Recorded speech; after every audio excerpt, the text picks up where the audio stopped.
Better late than never, right? We made it.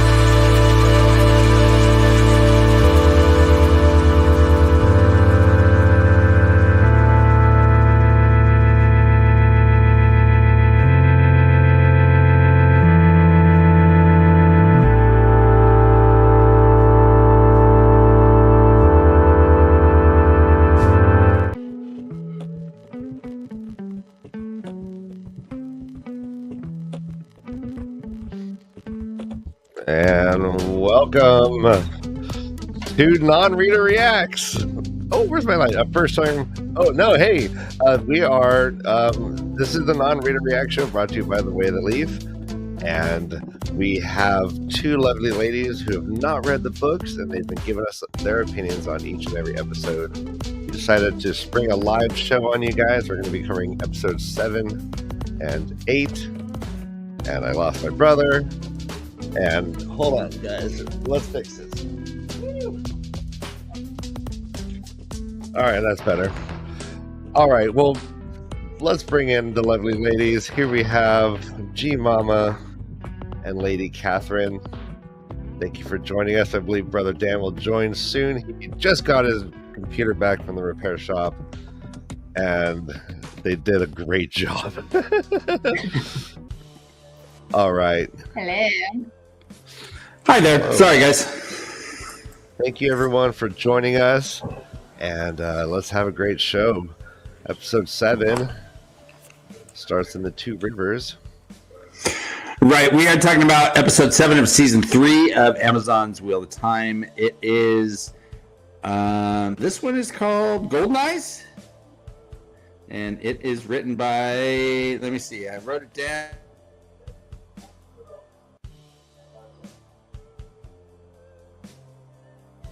What?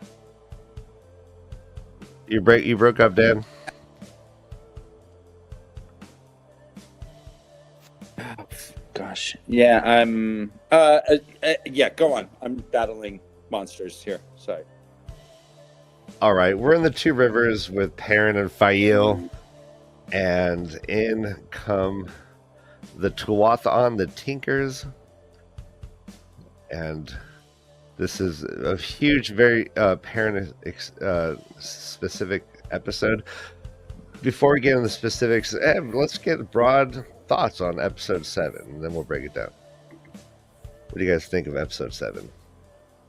G? I was not a fan. It was okay.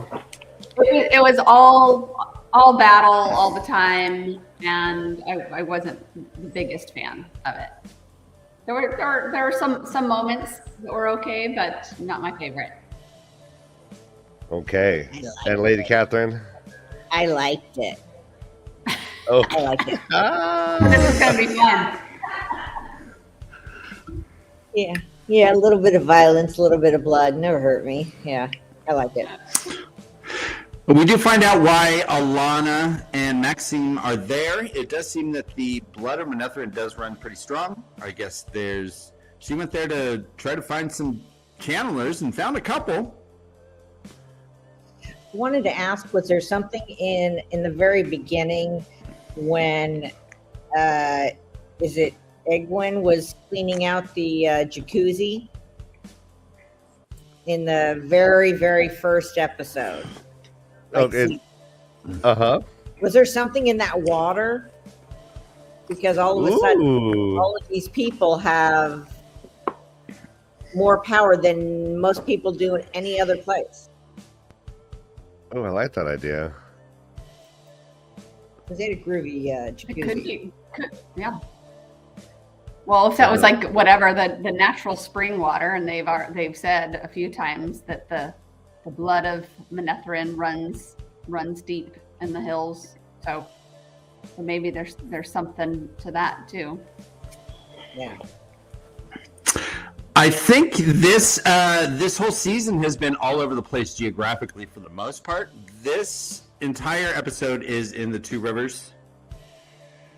Man, Mike, I'll be back. I'm sorry. This is crap. Okay. All right. Yeah, it's funny because there were episodes that bounced a lot, right? That went from place to place to place, and it was a lot to keep track of early on. But then in this episode, I kind of missed what was happening with everyone else, and it was I mean, we were only in one place, so I guess somewhere in my brain there's a happy medium somewhere. I'm still trying to decide if the pixie girl is good or bad. Lady Fael? Fael, the pixie girl, Fael. Yeah, the one who likes meth, or the one who likes Perrin. Oh wait, the one who likes Perrin. I'm just trying to figure out. She came out of nowhere. Is she good? Is she not? I'm still trying to figure that one out. So he's getting some. Yeah, I mean, she did say that her mother was a dark friend, and that's why she left to like not be a dark friend. So she's either she is one or isn't. That's a good question. Yeah, and she just pretty wants much everybody is one or isn't, and they make us think one thing and then another. True. And I kind of found it interesting that they're trying to close their borders and they're trying to get everyone inside safe, and this is the time that the Wayne and Leaf show up, as if they'd had all this extra room at the end. They just all show up right then and there when there's going to be a battle, when they are so anti-battle. Yeah, you're right. And just kind of like throws into Perrin's face that whole like pacifism versus violence dichotomy he's like playing with. We can always listen to Luz Jr., who says violence only ends when we all stop, collaborate, and listen. I thought it was stop in the name of love. Oh, sorry. The Two Rivers has gone through quite the change as well. It is heavily fortified. There's a lot more people now. It seems that there's some refugees, and including the Tinkers. The Tinkers don't generally hang out in towns. They hang out outside with their wagons and stuff. So it must be kind of nutty for them to go to a town for safety. And we find out that Rain had died, the Isla's husband. Yeah. That's got to be kind of quite the test to your beliefs, right? If Trollocs, these evil monsters that you can't reason with, you can't run away from, they're not just going to punch you if you link arms. They're going to eat you. Well, I wasn't sure if the Trollocs were there for Perrin or they were there for the Two Rivers. Because if they were there for Perrin, I thought maybe he could just take off and they would follow him elsewhere. Like it started off, they left to keep them safe. Is he there are the Trollocs there because of him? Or did they just happen to, wind up there? I didn't understand. I think we actually do get some sort of answer. Go ahead, Grace. No, I was trying to remember what those answers were too. But what I was thinking is, again, the Two Rivers is a rich place. There's a lot happening there in terms of people with the one power. So whether it's Perrin, whether it's the twin girls, or there's just a lot happening there. So I don't know if they're just there for Perrin or if they're just realizing that this is a place that they need to kind of come and conquer. And then there was a new wisdom too. Mm-hmm. Mm-hmm. Well, who also has the one power? Yeah, I mean, everyone's. There's got to be a new. Well, in the village, right? Their wisdom's been gone for a couple of years, so they need somebody to kind of help give medicine. Right, but the new wisdom has powers too. Yep. Yeah, Everyone's wild. got it there. Not a big deal, I guess. It's not a big deal. Not in the Two Rivers, anyway. It does suggest. So we first of all, let me ask you: did you guys recognize Patton Fane in the last episode when he rode up as a White Cloak? I did. My daughter didn't. And I was like, no, that's not the wrong guy. That you're thinking of. Yeah, no, I recognized him. Okay. When Perrin held his axe to his throat and has him down, Fane says something like, "Oh, we're here because Ram's from here. The Dragon Reborn's from here, and so the Dark One was just kind of fucking with him." Kind of. I don't know if they even knew that Perrin was going to be there. Did they? I don't know. I don't know. It seems like they always are one step ahead of everyone else, so that they know what's happening and kind of why they're going places. But well, as far as the Trollocs themselves, but the White Cloaks are certainly there for Perrin. The White Cloaks want justice. Perrin killed Dane's dad in front of his eyes. After he killed Dane's his like dog. 2 Rivers. Yeah. Hey, 2 Rivers. That sucked. He's starting to drink more. Dane has got the burden of grief on him, and he's not handling it well. No, he's got a lot on his shoulders, but I mean, John Wick went a little crazy over his dog, so I completely understand if someone killed my dog. Perrin is totally justified. Yeah, I mean, completely. Justice for Hopper. Yeah. Well, Perrin does rebut with, "Oh yeah, well, what about Natty Coffin, that burnt woman that's still on a pole in your camp?" It's like, she wasn't a witch. Yeah. You got the wrong one. You got the wrong one. Ha ha. We got the witches. Ha ha. She wasn't one. Her daughters were. Ha ha. But I like the way they made payback. This is for Mother. Right.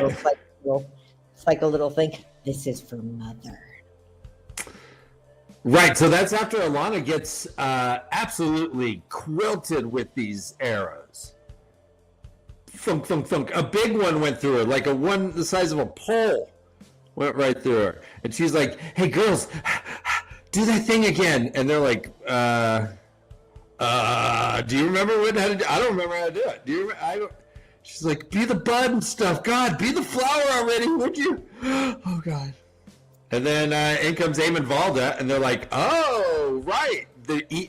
You want the flower of vengeance? The burning flower? You got it."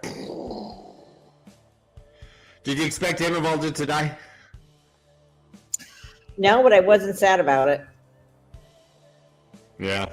Same. Hey, Alana, what was the best show you saw in 2023? Pink. It's a great concert. Okay. Perrin says that he would go with them. He's like, "All right, hey, don't tell my wife. Tell you what, if you guys help us, I'll go with you guys. Yeah, I'll give up." And that's what happens at the end. I mean, I guess we're getting ahead of ourselves, but was Perrin being cool here? Was he being dumb? Was he being naive? The White Cloaks did come back. They did fight, although they brought half of the Dark Friends with them. Yeah, I think out of all of them, the one he turned himself in, the Dane guy, I think his name is, I think they'll wind up becoming friends. Even though he killed his dad and et cetera, et cetera. I think that they will see eye to eye on things.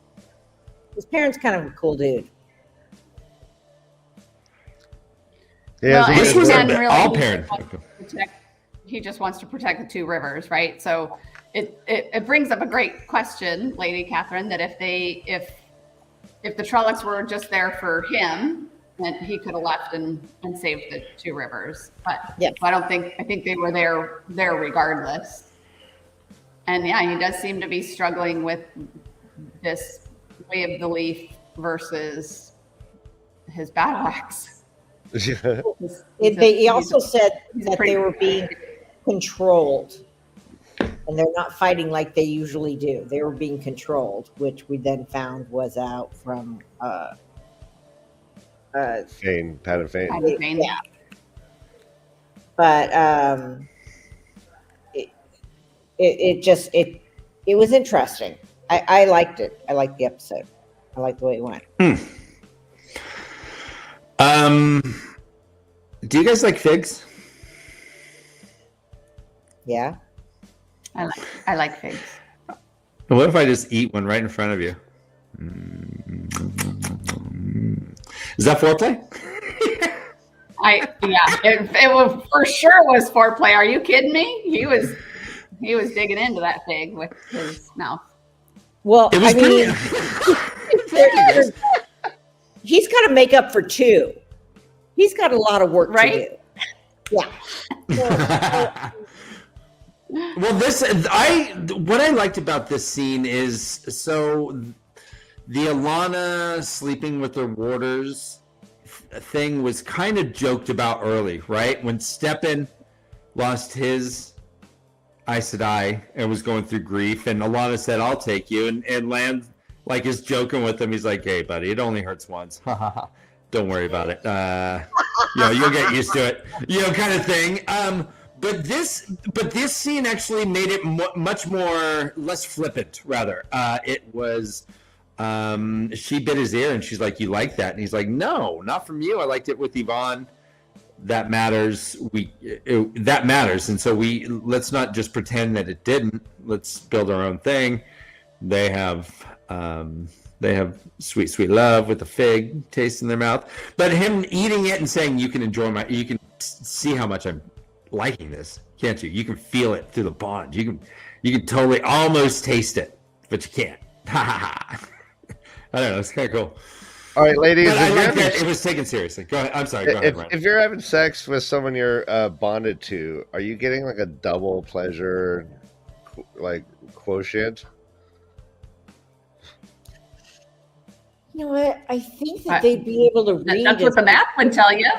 You would, but I'm thinking that I don't think you need a safety word. I think you can just tell. You go, "Oops, sorry. No, sorry."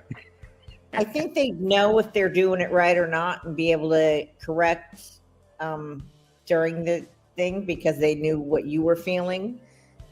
You wouldn't have to say, no, to the left. And they go, "Oh yeah, do this." But a double, I don't know. To the left.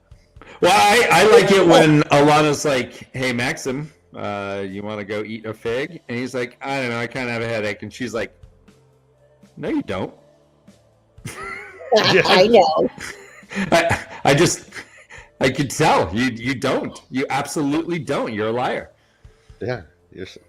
And I think you just don't want to have a warder named Maxim. I think that speaks for itself. Beautiful hair, beautiful abs, beautiful man. Very much. But I hope they don't get bored easy. and her the ashes on her face are kind of finally gone as well. So the mourning period is over. So now they can start their own thing. They're not the only two trying to heal. Perrin is also struggling with his own feelings of grief regarding Layla. He's in the smithy talking to Fael, and he's like, "Yeah, this is where she died." And Fael's like, "Well, she chose to fight. You're diminishing her sacrifice by not getting over it. Get over it, and then she'll live happily in your head as she's supposed to, instead of all sad." Well, and Fael is really like that feminist, right? Of like, she made her own choices. I make my own choices. I don't need you to protect me. You didn't need to protect her. So kind of bringing that clear too, that his wife was a woman of her own choices, and so it wasn't his fault. I think I saw. He seems to finally get that. I still don't know if she was trying to stab him in the back, though. with that Yeah. little smirk. I think I saw Fail at the Ani DeFranco concert just last week, and she was there by herself, and I was very proud of her. No, I meant Perrin's wife when he turned around and swung. Yeah, it. Layla. Yeah, because she was swinging the axe, and there was nothing there but him. So I was just wondering if he actually just saved his own life by killing her. So that's neither here nor there, but the guilt. The Tinkers, or I'm sorry, the 12th one, let's call them properly, are told, all right, you don't have to fight. We know you don't fight anyways, but you're very fast. Centuries of running away have worked for you. You guys are very fast. So when the time comes, I need you to take all the children and get out. Make like a tree and get out of here. And leave. And that's what they do. Let's put ourselves in Aram's shoes. Aram just saw his father, I assume his father, grandfather perhaps, die like a day or two ago. He is running with a baby in his arms that he's been asked to take care of, and there's a Trolloc there. Trolloc has no mercy, no sympathy, just smells baby meat. Baby meat is the best meat. That's like one, they'd throw that up in there and catch it. Oh. They do, yeah.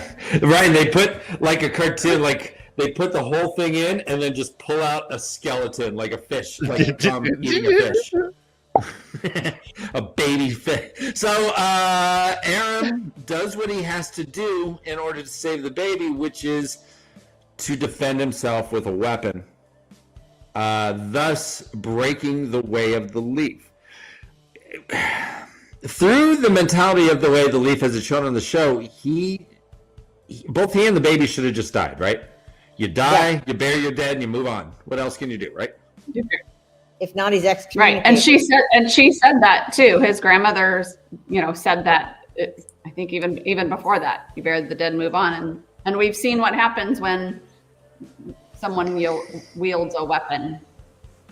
So she now is supposed to turn her back on him completely. Shun him, yeah.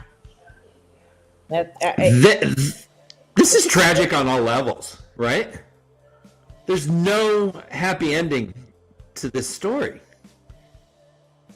No. The happiest ending, I guess, for Isla would be that Aram stayed true and died, and the baby died, and the way the leaf wins. Yeah. I mean, the baby's happy. The baby doesn't know. Baby died too. Baby doesn't know though. I could have died as a baby. I wouldn't remember. Yeah, there needs to be some nuance in the way of the leaf, I think. Yeah.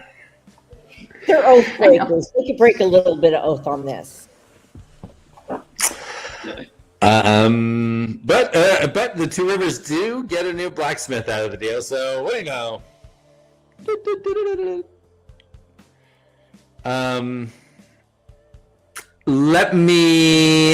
Perrin rallies the troops with the song we heard the first season. We walk the footsteps of our fathers, the mothers, fought the land with their blood, long time ago.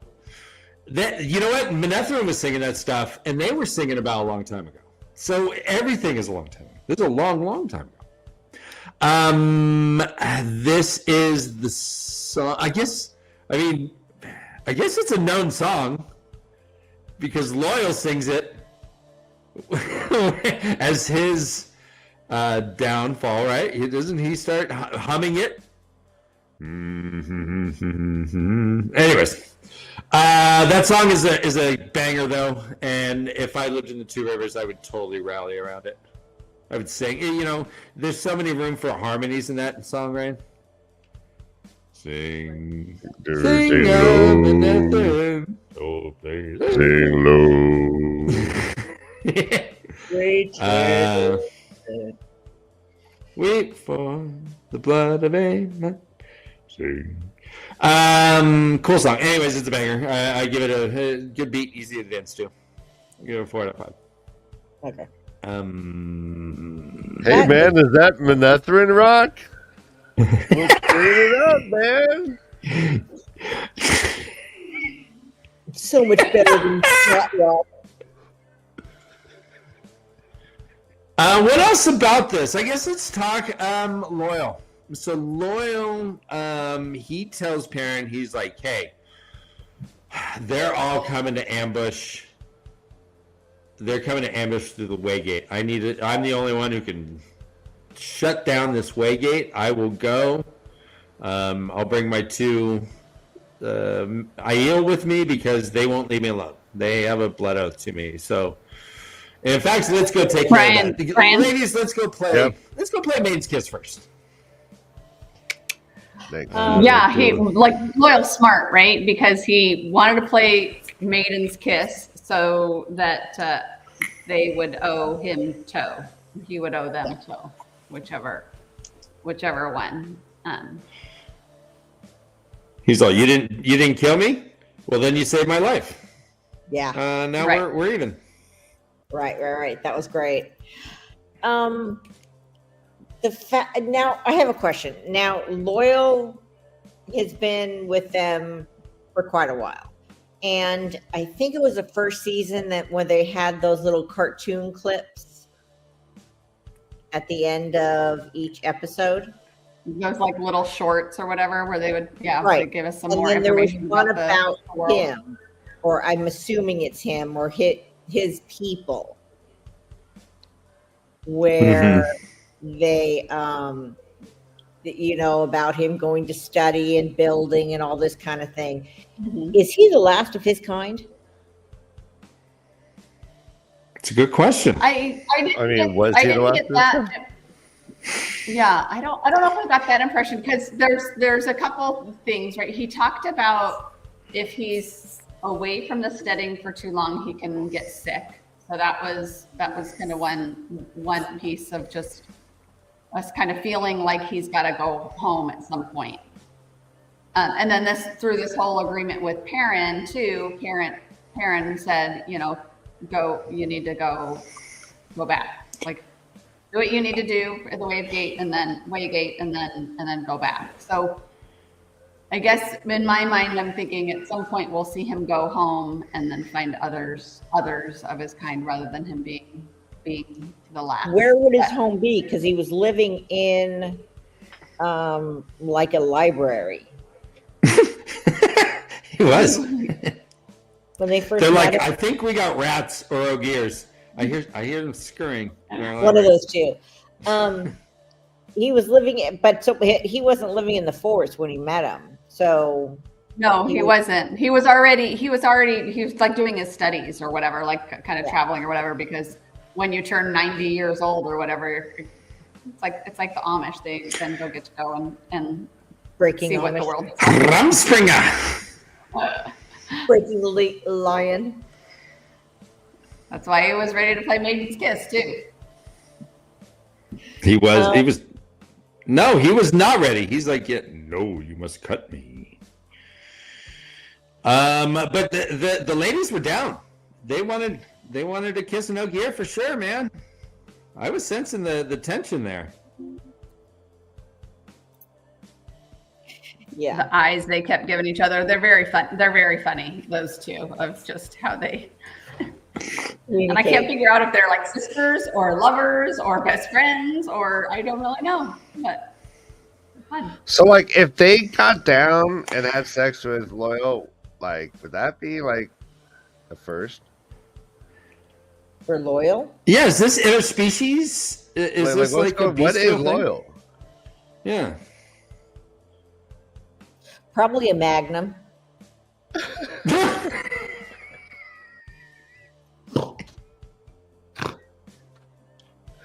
He's definitely a day off tomorrow, right? A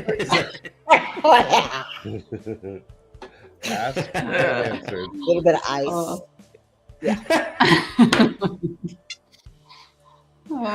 I recommend a leaf. All right, that's what your opinions on the show are secondary to that shit. You guys are amazing. We'll talk about Loial's sacrifice in a minute. Let's talk about the actual invasion of the two rivers. They knew it was coming. Fael had and the two Aiel ladies walked up and saw a whole bunch of Trollocs. They're like, oh. When the Tinkers got attacked, Isla said, yep, they'll be coming tomorrow or tonight. And they did. They were prepared. Those two rivers bows and some magic stuff or whatever. But not so much. And they get in because they sneak in with Dane Bonehold. Dane Bonehold has not known that Fane was there. Perrin's like, you brought in Fane? He's a dog friend. And they're like, wait, what? What? That's why he's all bloody. Oh, that makes sense. How did you not know? A lot of fake white cloaks there. They were all over the place. This was a hard battle to follow.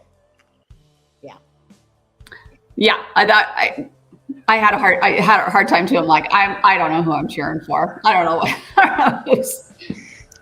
who's good, We're cheering for the old man with the bow, Sen Bowie, who's like, right. You don't know the two river folk. Give me a bow and my pipe, and I'll kick some ass. Well, I think the green warders, green warder guy, did really good with getting everyone shoot. This time. I think he organized them really well. Loose. Thunk. Yeah. Draw. Yeah, and then when he left, Perrin stepped in and was like the general, calling all the shots and telling the army what to do. So that showed his penchant for leadership that he doesn't want. Was Perrin wearing a armor that he made? Do you think? Did he make that? It would fit him so well, like across his big shoulders. Yeesh. I don't know. But I like to think it was a Perrin Ibarra. Original. The original, yeah. Yeah, it's like, oh, what are you wearing? Stella McCartney? He's like, no, Perrin Ibarra. One of a kind. Custom. Waterholic makes a good point. Says Light Blind Fool that the women's circle comes in. They're like, this is not a man's world as far as fighting. We're going to use our little daggers and shovels and spears. Cooking bowls. What else? What else would women use? Spears too, didn't they? What? They had spears. Oh, they had bows. No, they had bows. They're they were armed. They have weapons, like legit weapons. Mm-hmm. Yeah, and they were fearless. It was like prison attacks. It's like if you have 8 little people just stabbing you twice, well, that's 16 stabs. You're dead. Yeah. You just walk up, thunk, thunk, run away. The guards can't even see. They check the CCTV camera. They're like, oh, we were watching Epstein. We didn't even know there was a... Anyways, go on. Took your eyes off of Epstein. Then. So it failed too, right? So she had already given Perrin that whole speech. I'm like, we sometimes need to move to the away from Jeffrey Epstein to the actual content. But right, she had lectured Perrin on him being, a little misogynistic, and that that she and his wife and other women are strong and can make decisions. So when he was fighting, right, he's all, get behind me, and she's like, I don't need to be behind. I don't need to be protecting. Yeah, and he's like, no, kill the ones I missed. Kill the ones I missed. He'd injure, she finished. He'd injure, she finished. That was a pretty cool scene.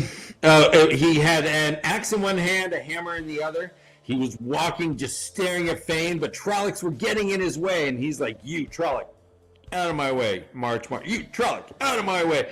And Fael was just Deathwind, just flurrying about like Tasmanian devil, just spinning and cutting and stabbing. She jumped on a Trolloc and gave him like 5 good stabs to the shoulder. Like, it was good. She seems very dangerous. Yeah. But I don't know if she's good or not. That's the thing. I like her, and she is dangerous. But if she's dangerous and on their side, then great. But everyone's got a hidden agenda. So yeah.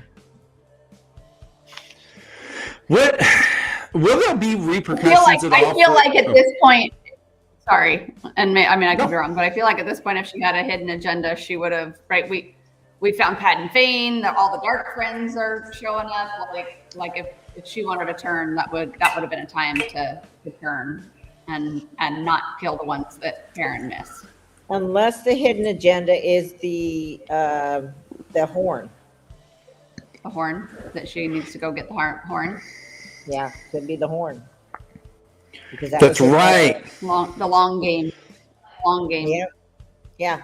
Well, this guy's friend blows it, so they're gonna have to know where it is. So I'll just, work with him until I can get there.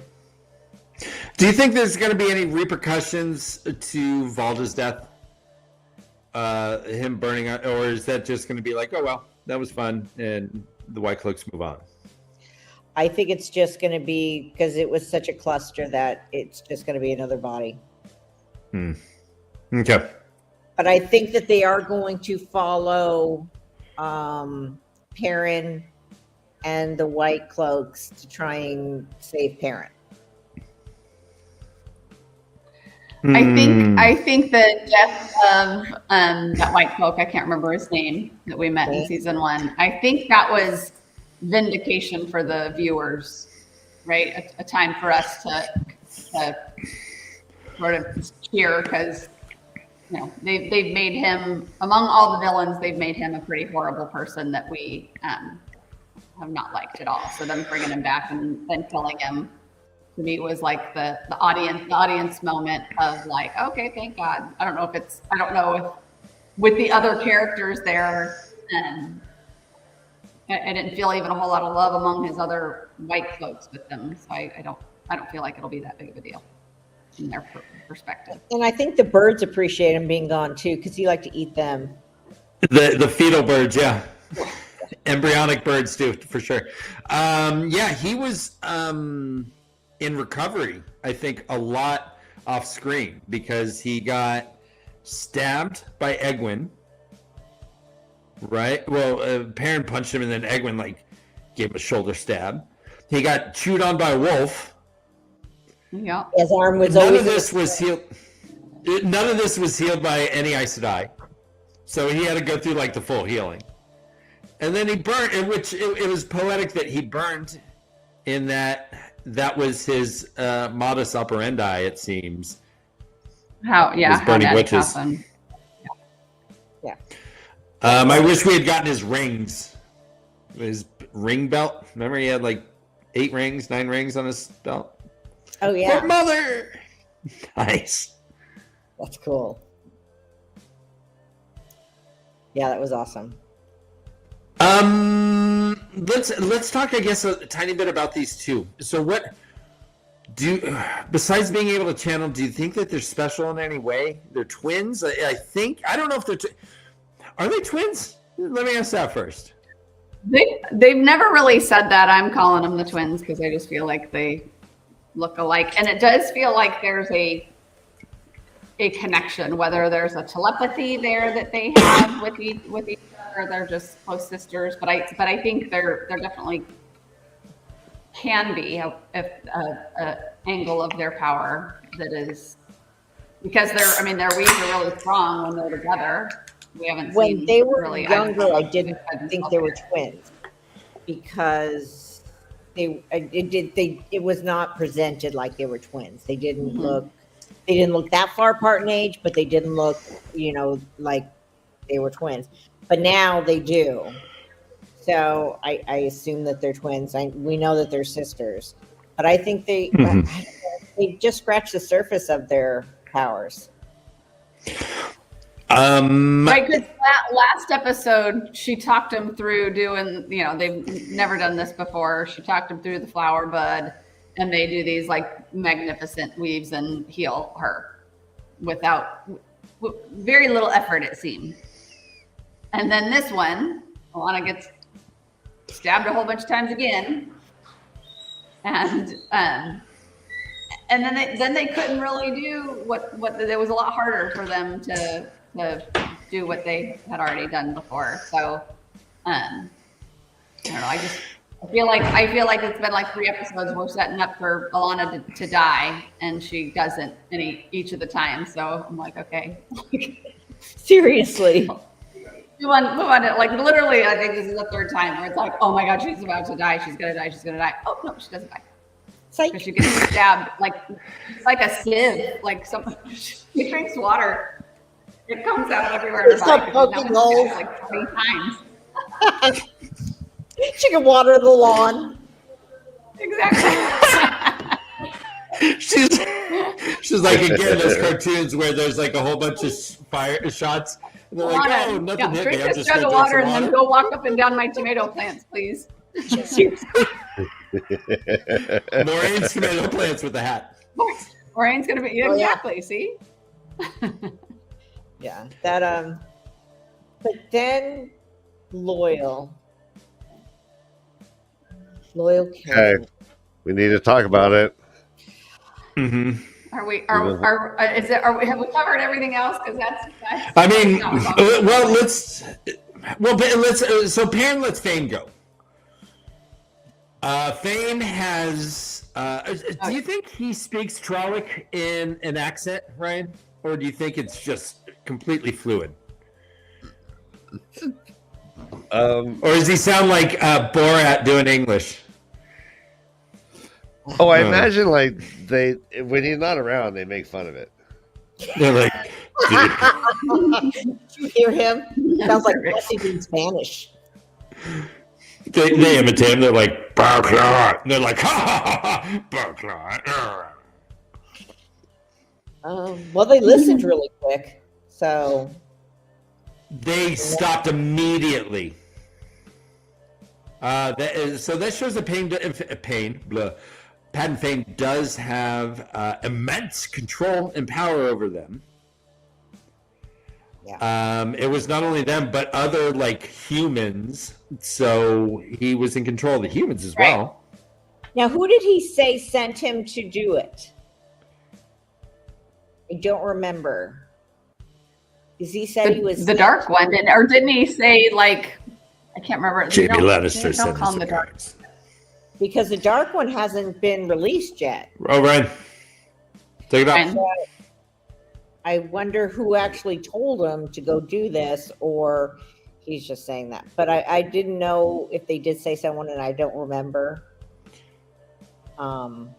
Yeah, I don't know if they did. I just for what either I inferred or something he said made me think it was the Dark One. Or one of them, yeah. Yeah. I don't know who sent him to do it. Maybe he just. Do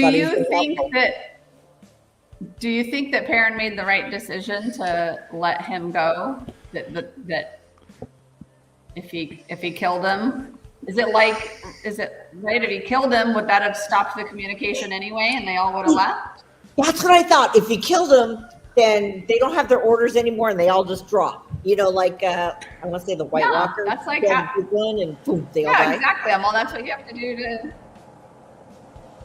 Yeah, that's what I thought, but I wouldn't have let him go. Same. It's gonna bite him in the ass at some point that he just let Pat and Fane go. Yeah, you just left the enemy back out when you had him. So yeah, you got him to do what you wanted to do. And he says, "Oh yeah, I promise, I'll stop." Okay. It would have made more sense, perhaps, if right before Perrin did not just see the big explosion on the mountain and say, apparently your reinforcements aren't coming. And so if he thought that the reinforcements were coming, then this makes more sense to say, call off your army and stop those thousands of trucks that are coming here as well. But I don't know. It seems a bit out of care. I think that Perrin was thinking for the Two Rivers, so maybe it's not so out of character for him to do this Just like it wasn't so out of character for him to decide to give himself up at the end. Well, that's because he's a stand-up guy. He lives by his truth. He's, but I think it's a stupid thing? Yeah, I thought it was stupid. But that's Perrin on brand. Did it make a difference that Thane is a human as opposed to a monster? I think he's. How many humans has Perrin killed that we've seen? He killed a bunch when he was trying to get the horn. At the horn, yeah. When he killed, when he killed Dane's dad. I mean, they were just killing all sorts of people there. Look at that twinkle in his eyes. He's saying that. Unless he was just maiming them all, but. No, you're right. You're right. I think he did hurt him and kill him. Hurt him to death. Yeah. Look at this guy's been hurt to death.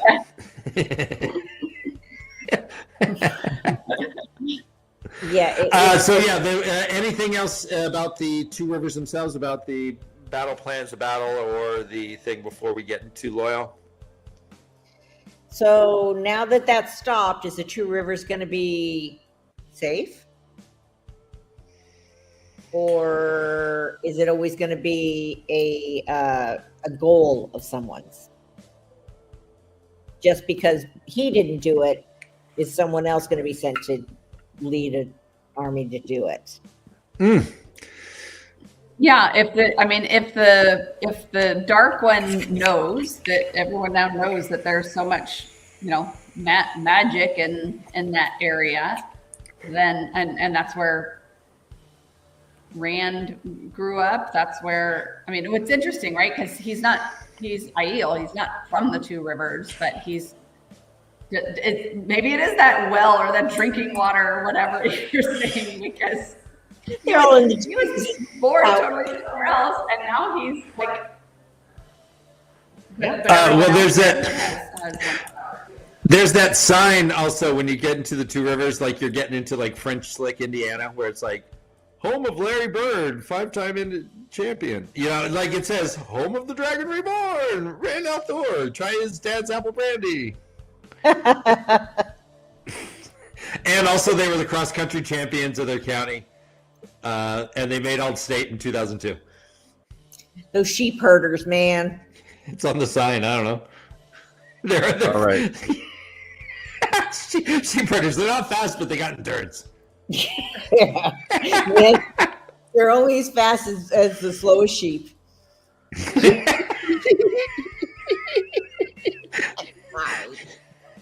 I had to. That's a great thing about going sheep hunting with your friends. You only need one. All right, Lady Catherine, to support your questions, I just noticed this. So this is the face Fayo makes right after Perrin says, "Oh, we can't stop fighting until someone says enough." With violence, when he's all smiling with that twinkle in his eye, and she's like, it cuts to the Tinker mom, and she's all proud, and then it cuts to her, and she looks down as if she's like thinking hard about something.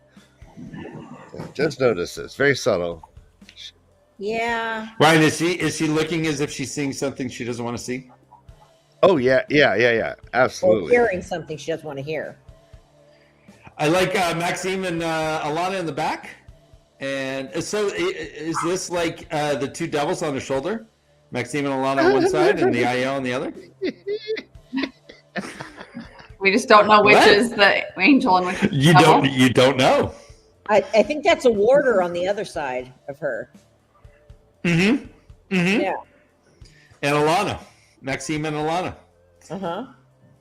Obviously, the girls got it around and got her healed. Oh, yeah. The last time they fought, the whole place burnt down. There's nary a fire to be had. Two Rivers, I think, came out mostly unscathed.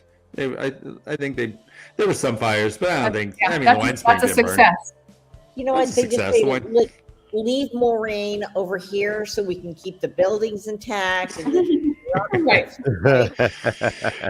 Someone said, last time the Trollocs came here, Moraine threw boulders from that building, and Alana was horrified. She said, "What? That'll crush an Aiel child." And they're like, "No. That'll squash an eel child. That'll squash an Aiel child." So Loial, speaking of pointless sacrifices, I'm just kidding. So Grace, I remember you texted saying they killed Loial, and like several question marks. And then I think I also said WTF. Yeah, WTF, you did. Why the face?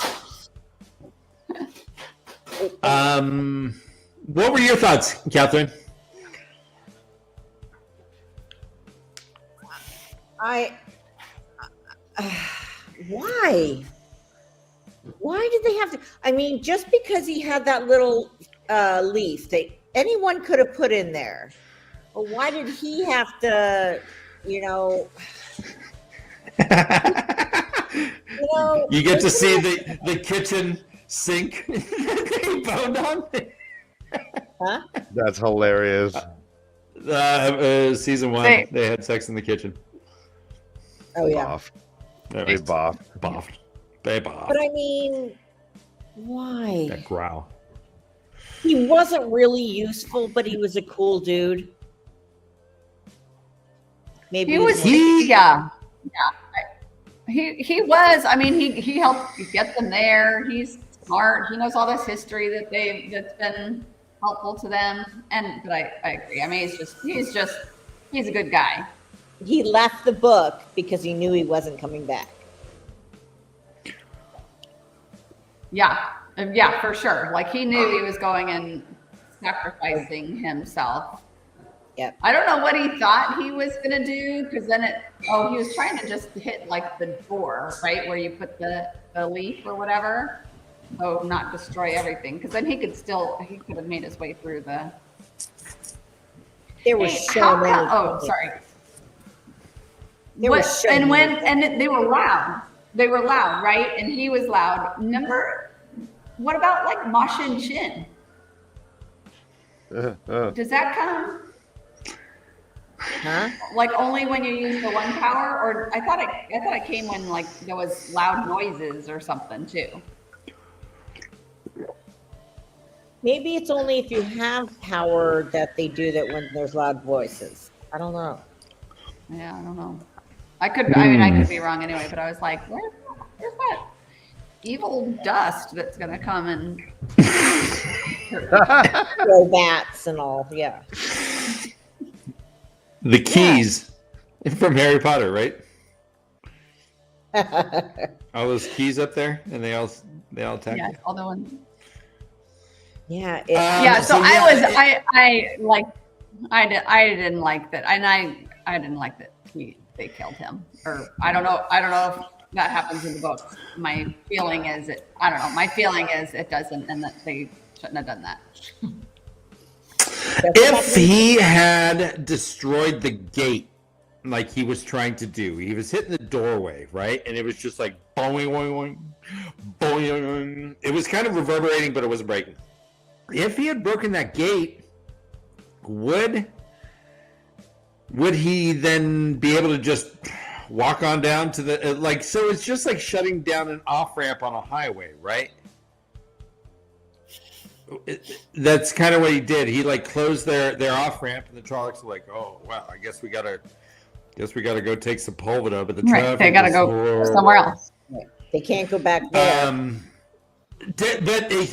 So when he said he was doing it from the inside, did he know that he was going to die, or is it because there's all those Trollocs, so there's no way? I don't think he knew he was going to fall, right? Did he know that the whole thing was going to break when he was doing it, or was he just trying to like make it so, now there's a Squid Games gap that you can't jump over, haha? I think he knew. Well, I really thought. Sorry. Go ahead, Catherine. No, you go. I think he knew because he left the book of his memories or his stories to be completed, because he knew he wasn't going to be coming back. He was going to sacrifice himself any way he needed to. Okay. Whether it was to be breaking that. if he broke the door frame, he still wouldn't be able to go through it, and then they still would have come up to him. No, yeah, and he would have died. He would have the Trollocs would have killed him at that point. But what I thought he was doing, like he was standing with the door behind him, and so as he hits the like bridge in front of him, why does the part that's attached to the door fall, and why does not like where all the Trollocs were? I mean, I guess that fell too, but it seemed like bad engineering. The Waygate inspector did not approve that. Yeah, they cut costs. That was a mob job there. Yeah. So Loial does. We don't know where he goes. We don't know if there's a bottom. We don't know much about the ways. They say that if you fall, you just keep falling. And that's a sad thought to think that Loial might be falling today, to this day. Bored without his book. No, he stopped screaming long ago. Long ago, Catherine. The thrill was gone. His throat is hurt. You get to a maximum velocity and then you just hit a standstill. You do not feel like you're falling anymore. So he's just there. I mean, his ears and his hair are still flipping, but his cheeks are still going wobble, wobble, wobble, wobble. Yeah. Just like that. He just jumping out of an airplane. Yeah. Whoa. This is the greatest ever. The IO girls get back. They tell Perrin what happened. Perrin is understandably upset and opens the book. The book is the story of Perrin, guys. He was saying the world weaves, and sometimes a leader doesn't choose to be a leader. Sometimes people choose him, and sometimes that leader's a blacksmith with huge muscles and sexy eyes and kissable lips. Now for the last it was one of the books that Catherine reads. It was like a sexy book. He was like, Perrin took Fael in his strong arms. Alana walked in with Maxime, said, "You need to heal," and he said, "Define your terms," and they all got naked. And the terms were involved a fig. Or two. No, I'm just kidding. We got to answer Dana's questions. Loial looked pretty bad from the logging. How long do you think he would last if he never hit anything this fall? That's one of the darker things. Are there walls? Is he like, banging off walls? Well, it's just a straight drop that never ends. I think I might hit a velocity where you hit the, where you're going so fast that you can't breathe. You know what? I think. But then you just turn around and then you catch your breath. Right? Like you just yes. Take a nap. Just lost all voices and they just couldn't do it. I mean, I would imagine you could sleep comfortably while falling, because there's no gravity. Like everything is gravity, there is no gravity, right? It's essentially weightlessness because there is no bottom. You aren't accelerating anymore, so you're in the stasis, but you're continually falling. Well, I imagine, you don't have to lay down. You can just fall asleep just as you're falling and pretend my eyes are closed. So you're just falling and. Can I have eyelids? And it's probably more comfortable than on a bed. No. I think. No, your stomach is still up here, and you're like, ugh, Oh, okay. Yeah. Oh, maybe. Besides your organs rearranging, okay. And when you shit, then you fly through it. Welcome to the Ways Bottomless Brunch.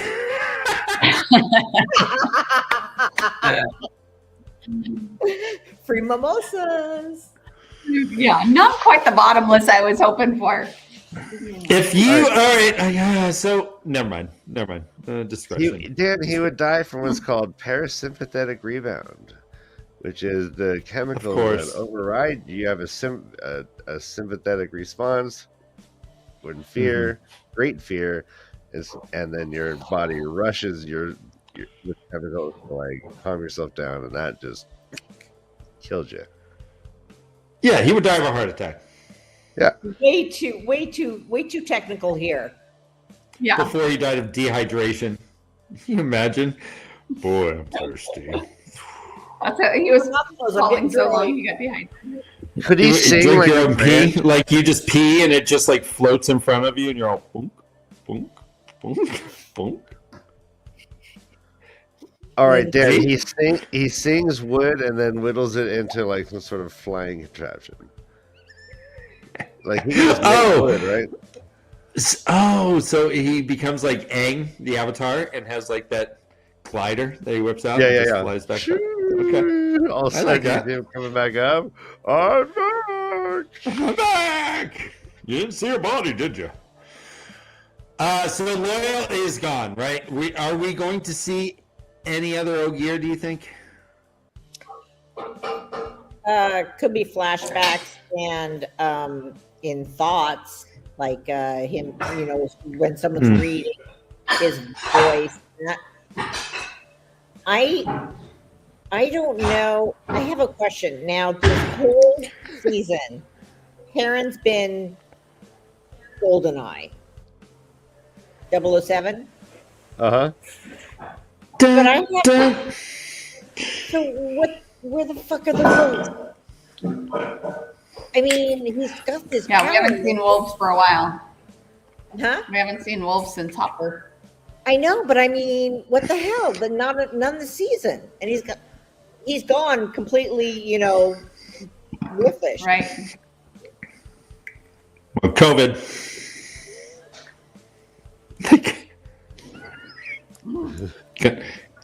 Yeah, it does that to you. Lupine flu. Does he still have it? Does he know he has it? Why didn't he call on them for help? I don't know. Right? It's a good point. Yeah, that's it. Yeah. I mean, he is called Golden Eyes. That's what the episode was called, and the Golden Eyes are a reference to his they have a wolf fucking connection. wolf banner. How cool would it have been if wolves came in and like They saved built a the bunch of wolf. kids Yeah, did the wolf banner. and shit. Seriously, it'd be awesome.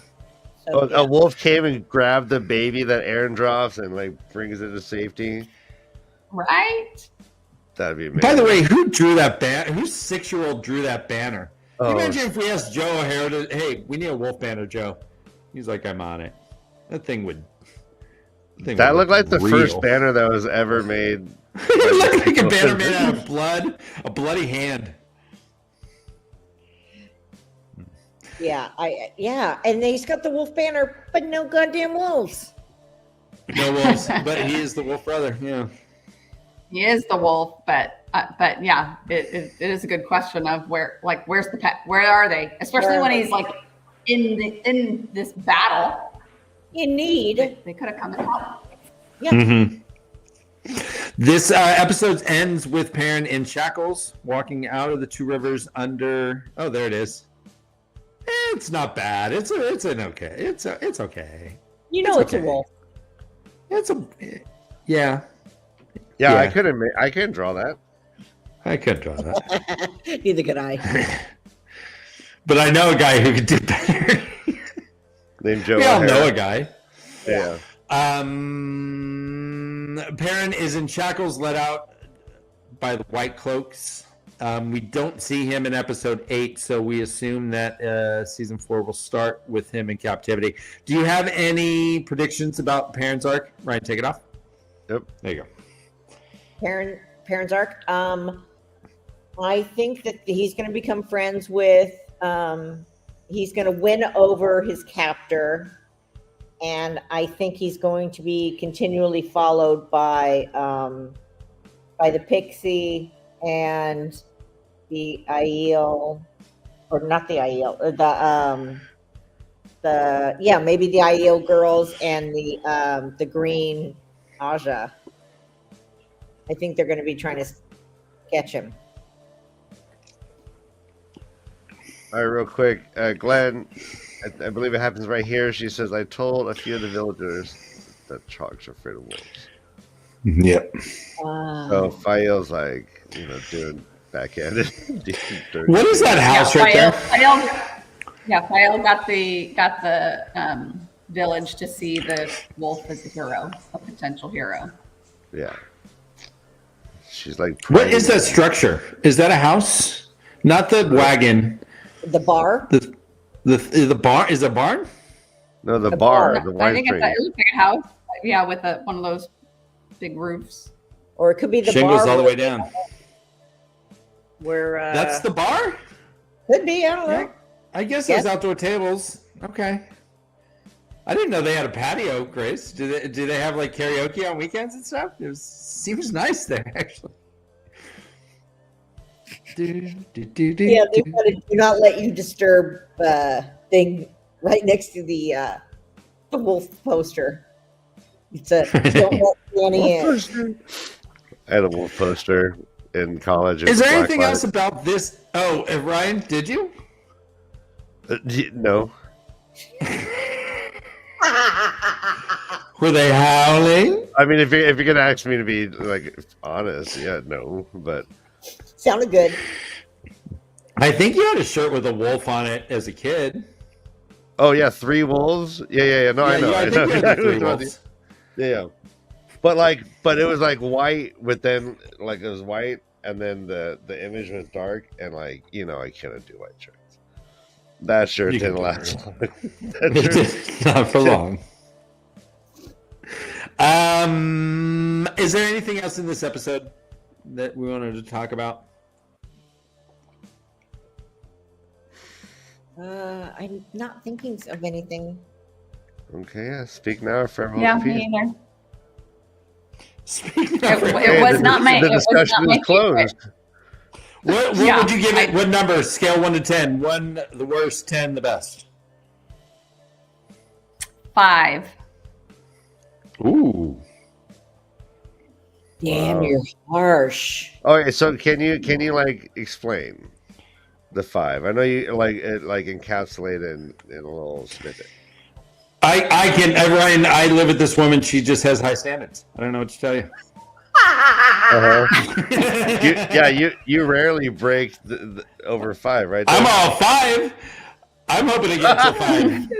I normally get 4.6. 4. He's all. I'm lucky at a 3. Well, 5. Yeah. I wish that had more than just being in the 2 rivers. It was the long prep for battle, the little kind of discussions. Yeah, I didn't love it. I didn't love Alana getting stabbed a bunch of times again and getting healed again. Like I've seen that a few times already. And I didn't like Loial dying. But in all honesty, you don't like it when they bounce from person to person, and this time they did it. I know. I already said that. I know. But is it the actual story itself wasn't compelling enough, or is it like the writing of the For story? me, again, it was getting ready for a battle and then having a battle. Battle games to me, and then winning battle. Yeah. Not my favorite. Is there like a dishes fight going on in the background somewhere?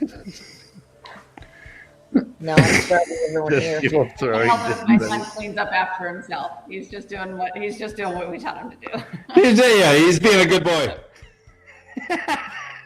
So great. All right, so as season. Wait, what's your score, Cass? 7.5, 7.75 actually. I liked it. You liked it more than this wasn't your least favorite of this season, then, huh? No. Okay. Good. As season 7 stayed entirely within Perrin and the 2 rivers, season 8 branches episode 8 branches out quite a bit. Episode 8 is called "He Who Comes with the Dawn." Hubba. It is written by Justine Jewel Gilmer and directed by Kieran Donnelly. He Who Comes with the Dawn. I think I've read that book. Yeah. Was there a pirate? Was there a pirate was on the it pirates or cowboys? Was it Fabio? Of course. Okay. It is 5:30 a.m. I am here. Dawn is in 20 minutes. I can't believe it's not butter. Okay. This episode 8 is jam-packed, guys. This is an episode, if you want to justify why you need 10 episodes instead of 8. Holy cow. Go ahead. So we saw the recap, the previously on, and I'm like, holy shit, we have so many things that we need to wrap up in this episode. So I even said them all. This has got to be 90 minutes, right? This has got to be an hour and a half. There's so much to cram in. That's the one thing that bothered me, that there was not you come at dawn, but he didn't come at the end. I mean, it did not complete any storyline for me. I know the concept, but I mean, we'll continue, but that's it. And I'll tell you, it actually makes me even more mad at episode 7, because we spent one episode all in one place with one battle and all of this, when we have and then every other storyline was all crammed into this one. So I might have to lower it. And I would say I didn't like episode 7 as much, but I think the pacing was good. Honestly, I liked the pacing of it. I just didn't like the execution as much. But here, this is much more accelerated. We have things, there's a lot of stuff going on simultaneously as we're looking at it. It starts off 10 years ago, and it has Elida stepping out of a doorway. She's all just warps in, and Alviarin's like, "What'd they tell you?" She's like, "I'm gonna be the Armerlin seat." Okay, she said Finn told her. Yeah. Who the fuck's Finn? I mean, he was just doing dishes just a minute ago. Actually, I was gonna say he's your son, but I mean, Finn told her what? Yeah. But I mean, she said whatever she said, Eelfinn and then Finn. So yeah, I just write Finn question. She said that they told her that she would be the Armelin, but that did not happen during this vote because this is Swan Sanche who received all the votes, mostly because of the impetus of Alviarin, it seems. She didn't have very many votes until Alviarin stood and said Swan Sanche, and then a whole bunch of other people. That was the white dog job, right? Correct. Yes. Yeah. The one who met her right outside of the doorway and was talking to her. Right. And she's like, right, you know you'll vote for me. It's logical. Right. It's logic. Well, yeah, the logic. So I think that's why people went after, right? Because they have the logical people vote and then copy their vote.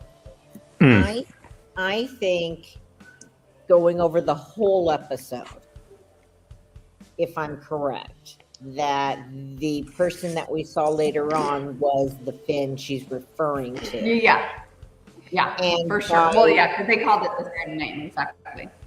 By her saying, they promised me the seat, they play it very funny, like, oh, you'll get that, but we won't tell you when. Mm-hmm. So by the end of it, it may be the accumulation of that first promise.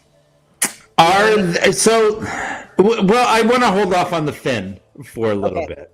I'm just talking about with her, yeah. No, I dig it. Yeah, exactly. And I want to get into it, but I'm stopping myself. So Elida is. We'll go through Elida. She is. So this is where the contention begins with her and Swan. It seems 10 years ago when Swan was raised to the Armorland. It was 20 years ago that they saw the foretelling. The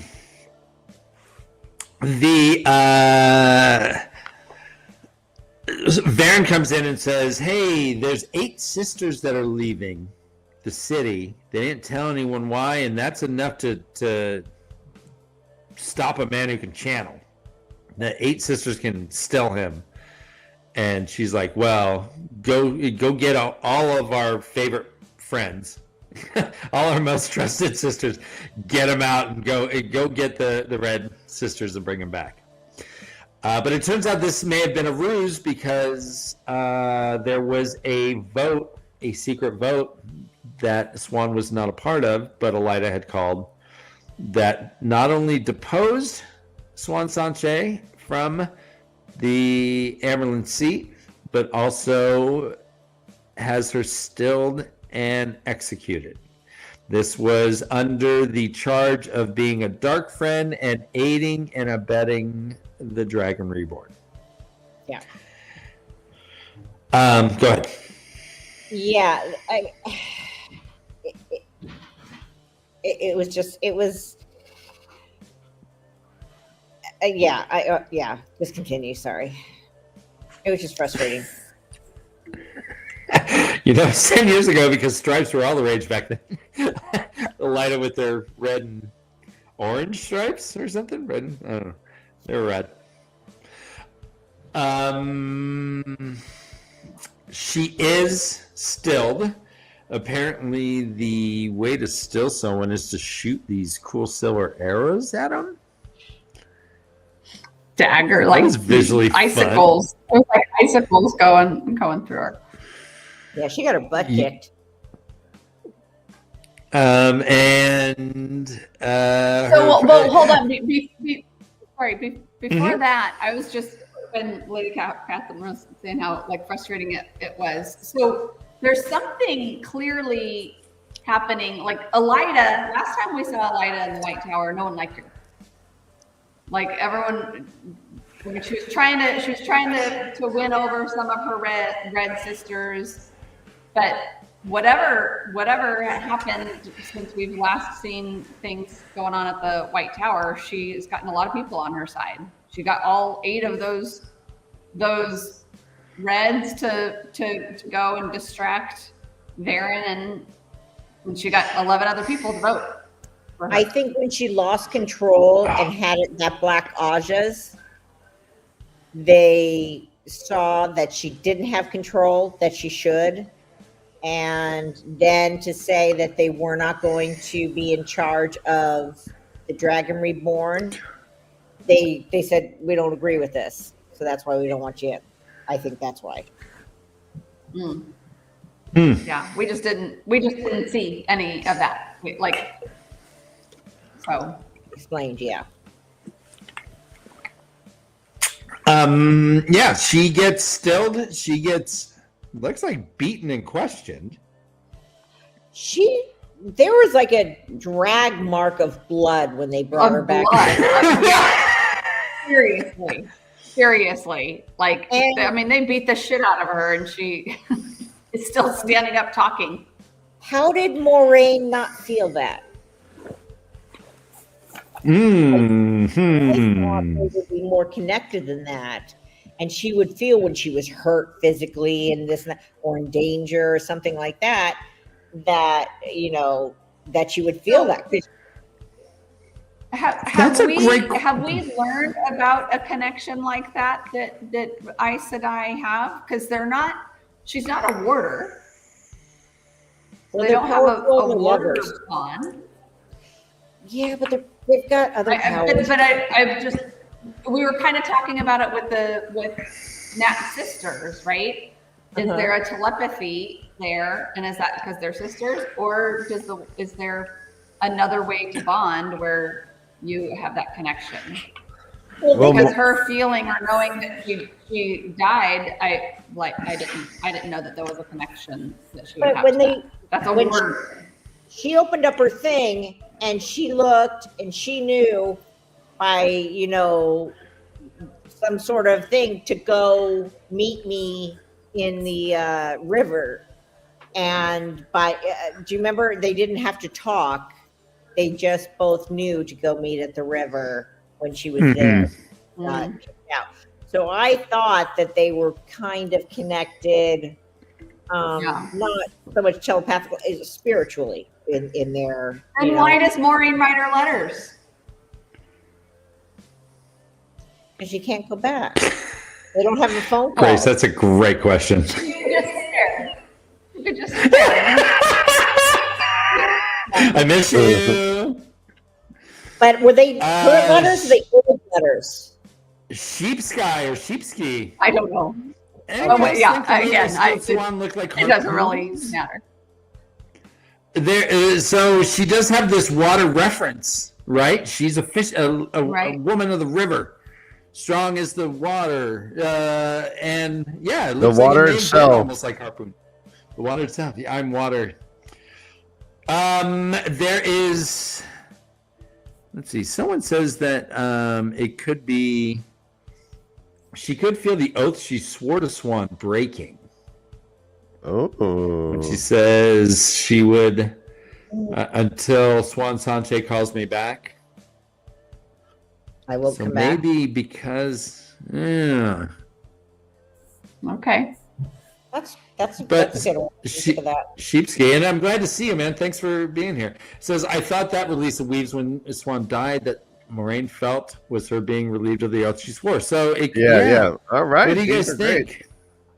That's So yeah, I like that, and I guess so that answers the question. There's a different way you can be bonded, and is that the oath, Mm-hmm. and that's not an oath to the as an Aes Sedai or to the Amarylline seat. That was just an oath she made to her swan seat. It was with the rod though, so it was binding. Oh, right. The rod. Yeah, you're It out had of a here. magical element to it.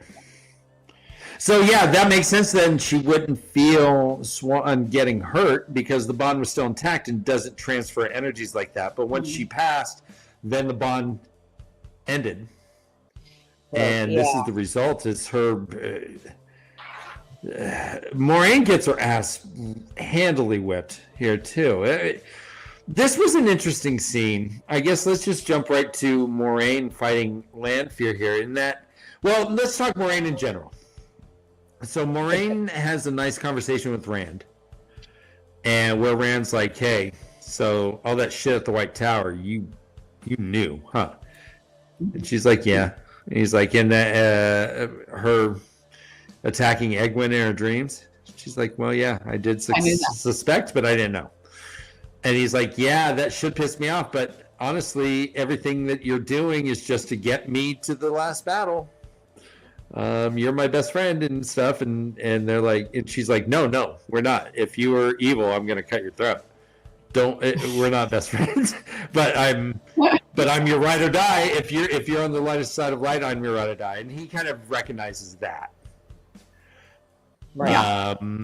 That she has been the only real constant in his life, helping him since he left his home. Which is a and nice he is seeing, recognition, right? and he is seeing it as help to get him where he needs to be, not necessarily. Yeah, exactly. Not necessarily help him personally, but Right, you're not doing what I want, you're doing what I need. yeah, what the world needs. There was this whole little kind of partnership with Moraine and Landfear, but thank you, Ryan. She admits that she was like, "Yeah, I wanted you to get away from your friends. I wanted you to get away from Egwene. I wanted you away from all this little boy stuff. That it's time to sever. Time to be the dragon, kind of, right?" And so she's like, yeah, I wanted you not to have your little crush with Egwene anymore. Why?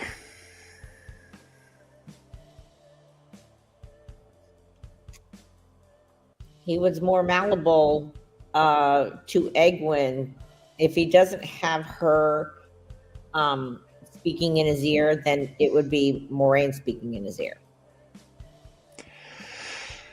Not sexually. I think that he's distracted, and even he has all his personal connections. I mean, even with this little girl that died, right? So any of these personal connections are distracting him from what he ultimately needs to do. And but I think it just keeps. No, I think each one of the connections is building him as to who he is. You know what I'm saying? Like by girl and dying, it's showing him something that he needs. Not that he wanted. She agrees with Rand. She's like, hey, this was a really great idea. The IO are exactly the army we need. There's 100,000, hundreds of thousands of warriors here. Good job, Rand. And he's like, I wouldn't be here if it wasn't for you. So it was a nice little gratitude, appreciation conversation. Moraine seemed almost choked up at one point. She thinks she's going to die. She sees herself dying later that day, so she doesn't want him to rely on her that much. To realize that he did good, he's got this settled. You don't need me, kind of thing. You got all these people. You did this. Okay, so you brought up the question I was going to ask earlier, later, but I want to ask it now. So, Moraine fights Landfear in the desert. This was a setting and scene that we saw several times in Moraine's point of view when she was in the rings, right? Her throat being slashed by Landfear in the sand. And her staggering off to the camera while it does this cool flip. That happened a few times. She also says that any scenario which I live, Rand dies. Was Moraine supposed? And you said she thinks she's going to die later. Was Moraine supposed to die during her battle to Landfear? Was this a bad thing that Moraine lived? No. Okay. I look at it, I'm looking at it as this episode. And I know I'm bringing up stuff that we haven't touched on, but I'm referencing it as why. Yeah, go for it. Min saw Matt die. Matt did not die. What you see is not always the whole story. Right. She saw him hanging.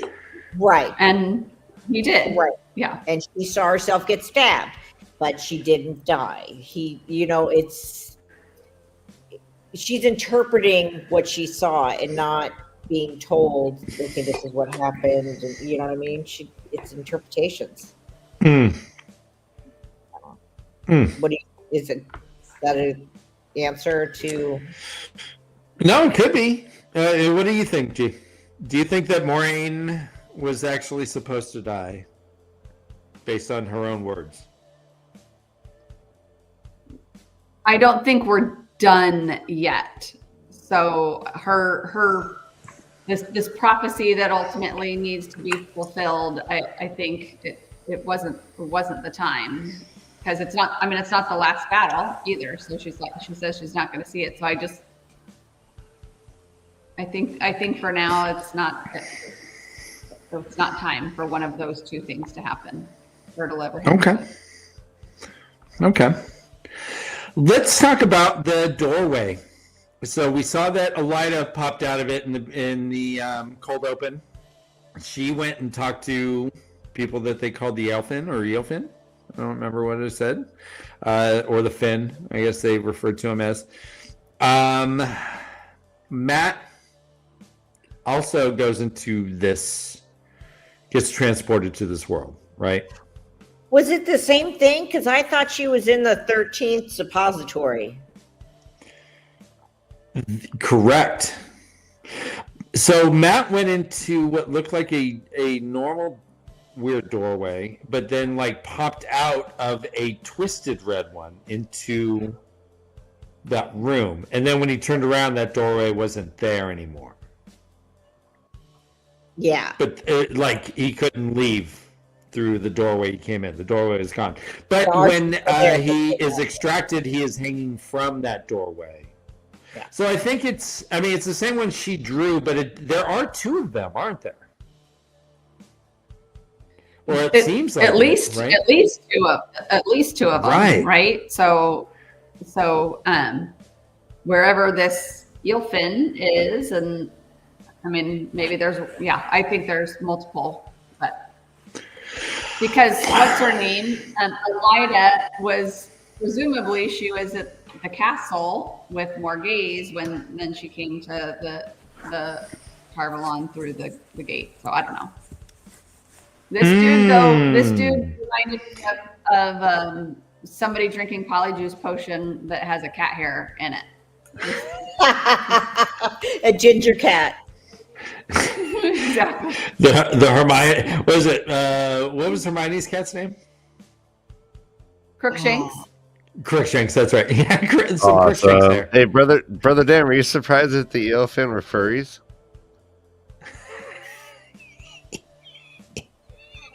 That really? I thought like there's sex positivity, and then there's this guy. Well, I thought more about Michael J. Fox and Teen Wolf. He's like, I want a case of beer. And he's dunking on people and stuff. He's surfing on a van. Like he's got the cool shirt. You didn't smell like death. Teen Wolf.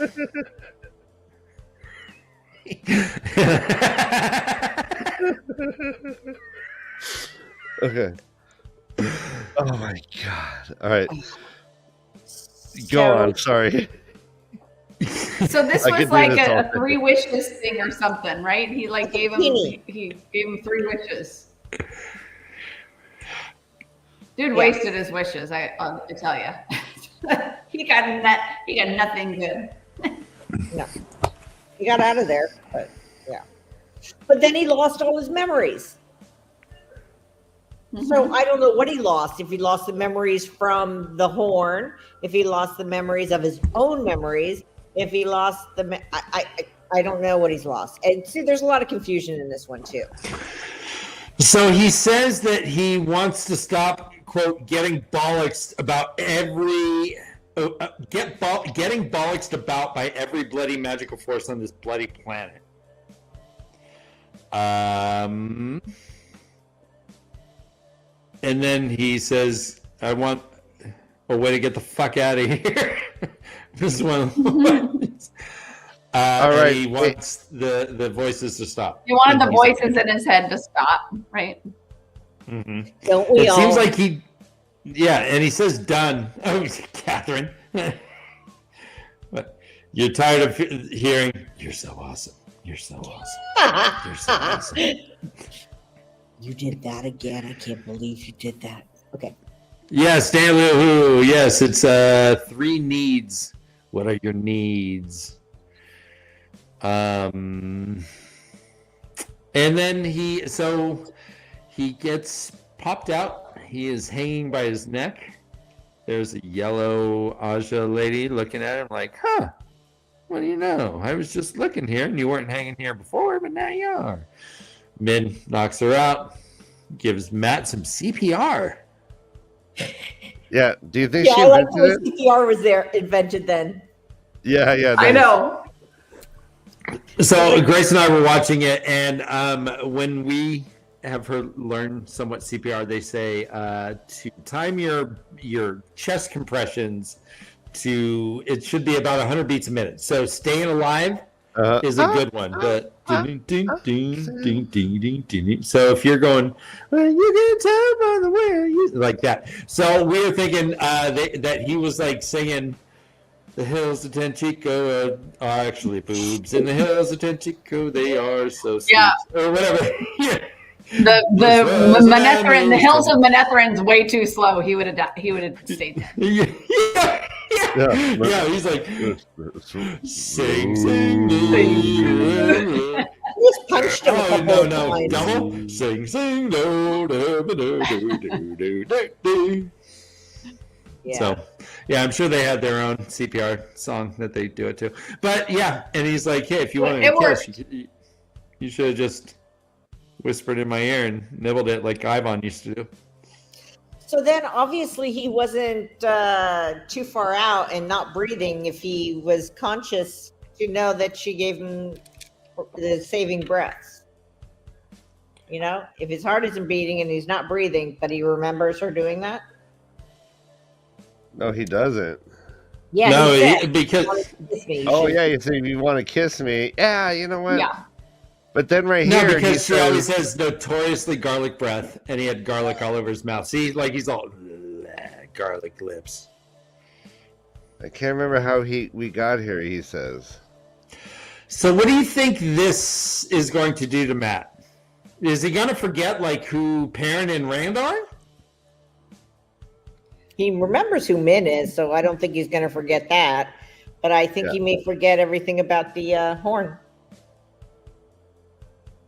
Yeah, but it does make it right. He knew her and where they were, but then not how they got here. So yeah, it will be interesting to kind of figure out the extent or the type of what he remembers versus what he doesn't.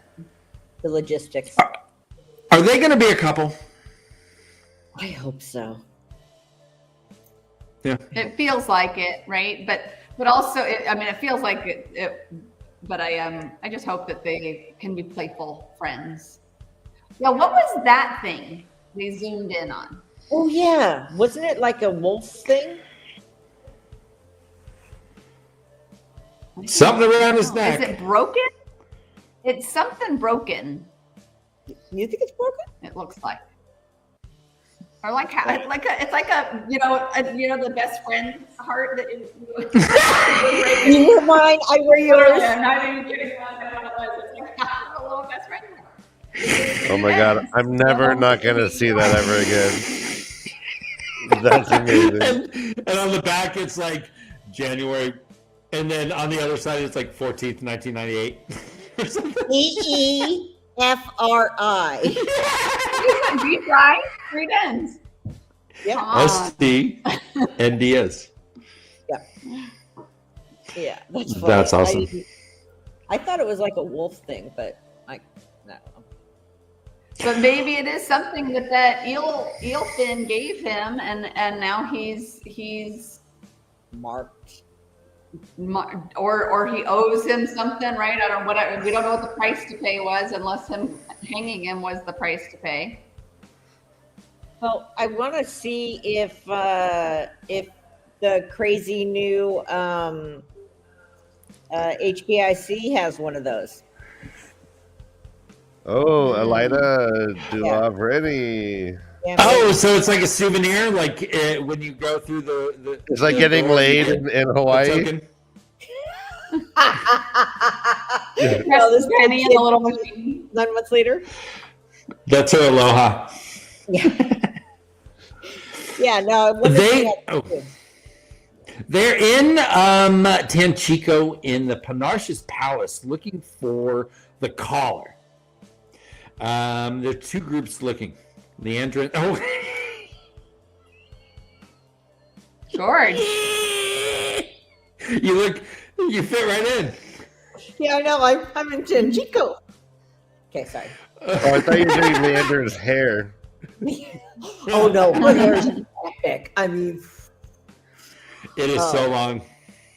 Oh, but yeah, they're all looking for they're all in the palace. They're all looking for the collar. Matt and Min are there. Nynaeve is there. Nynaeve knows that the collar doesn't look like that cool, all-encompassing collar that's on the statue, but when it's off the guy, it just looks like a regular, like a wedding ring, but for a neck. I knew she was gonna find it because she was carrying a purse. She's never carried a purse, ever. But she's got a purse. I'm like, oh, she needs something to carry it in. Well, whenever you're going thieving in a palace, you bring a satchel. Always. Good idea. Yeah. Sure. All right, real quickly Always. before we get too far into this, Danelu asked, "Did you see what Elida was looking at right after she stepped out of that doorway in the cold open?" And here I have it.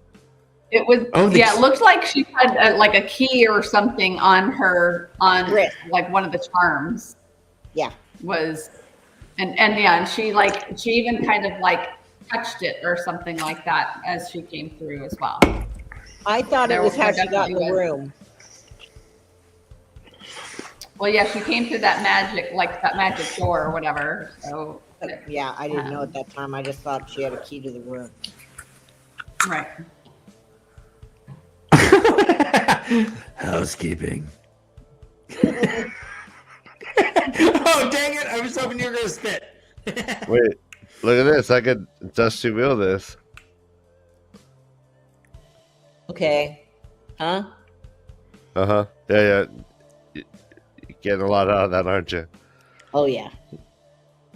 Okay. So what the hell is it? Yeah. Some sort of medallion. It doesn't look exactly the same as math, but there's something. There's some sort of metal medallion, something like that. Okay. But we don't know what that does at all, correct? Mm-mm.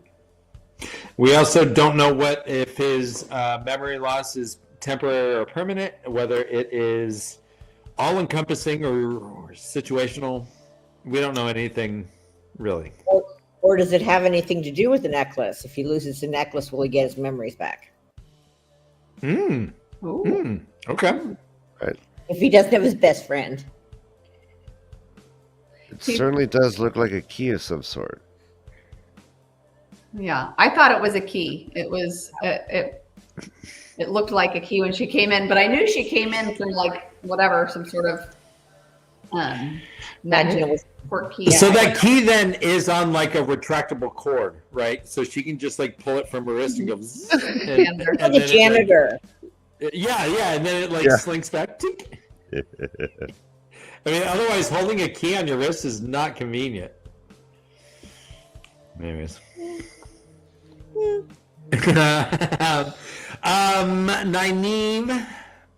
Nynaeve finds the collar, but Leandrin is there, and Leandrin ties her up in chains and throws her ass into the ocean. She says, "I'm going to be the next Forsaken, and a Forsaken is I'm going to kill the strongest challenger in 1,000 years, or channeler in 1,000 years." And Nynaeve's like, "Wait a minute. They say that's me." Whoa! She goes in. She does start thinking about Elnor Jr. Elnor? Yeah. And that gives her power to channel. She breaks her chain. She Moseses the fuck out of that harbor. We said, Moses! And she walks out of there like, She walks up with her hands open the whole time. Don't know what to do with and then her she hand. closes it all, and her face has so many emotions. Like Grace and I were commenting, like she was happy, but scared, but emotional about her daughter maybe, but like there was all these buts in her reactions, like 6 seconds of her face like crumpling and smiling and crumpling. It was a very interesting range of emotions that she was experiencing at the very end there. I think she just got her ability to use her powers finally back. Is her block gone? I hope so. I'm not convinced it's gone yet, because she always has it when she's in this emotion or duress or like something distressful, but she can't call on it. Like, I mean, she was like half dead, right? She like all the last bubbles had gone out. She fought her daughter and then broke it out. So. She didn't. But, I don't think. but she still had the power to go and let the water back together. So she wasn't in stress then, and she still had control of her power. So she not only maybe it's back. I don't know. could control it. I don't know. I just don't know why she didn't run after Lorraine. What's The 100-meter no stroke. Why she didn't run after the blonde? Yeah, why not? That's the key to our hearts. Noah Garden, you're funny.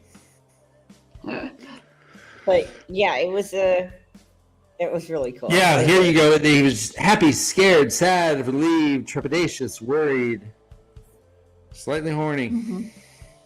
There was a sense of pride to like this prep, like, oh, all right, I did get some of my powers back, but yeah, and then she ran. Away. So presumably she was going to go get Leandrin, but then she shows up with all her friends, and I was like, why'd you go get all of them? Like, just go.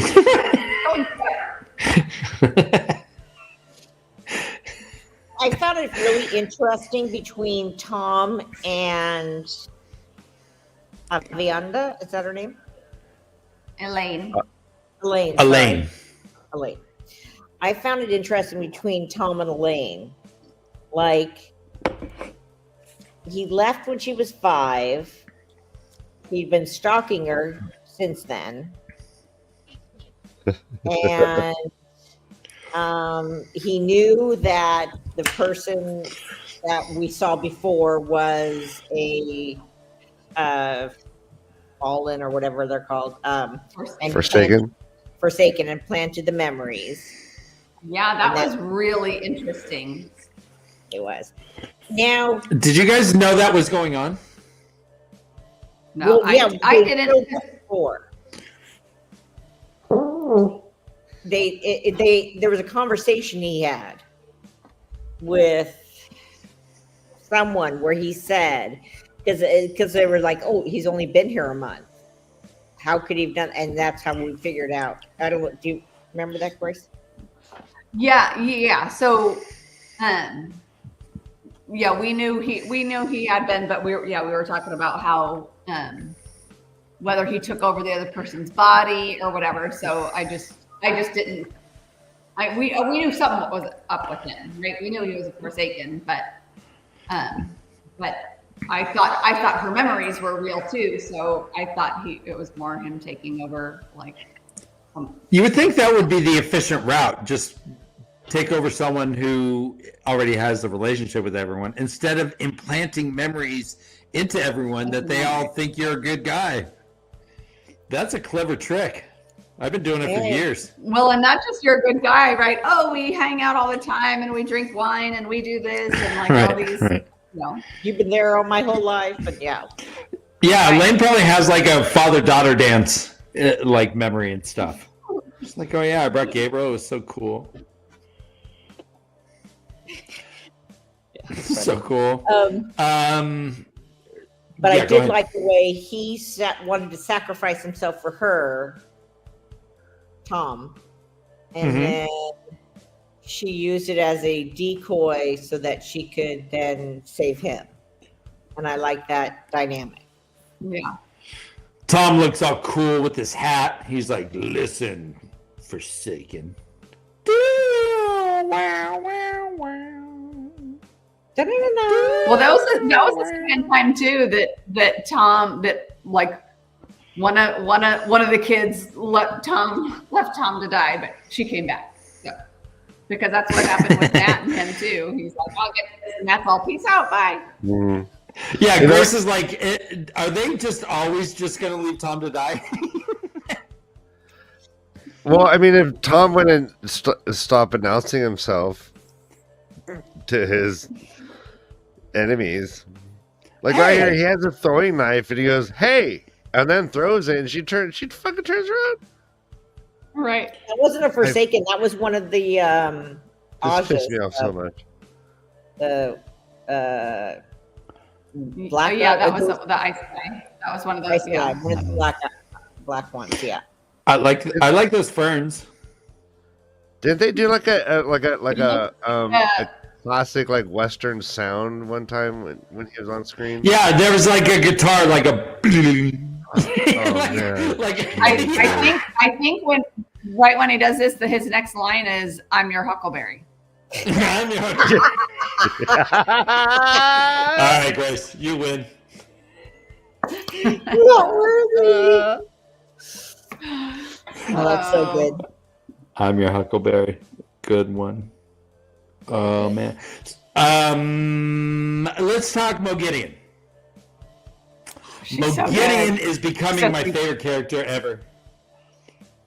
She's so good. She's She's the one with the severe bangs.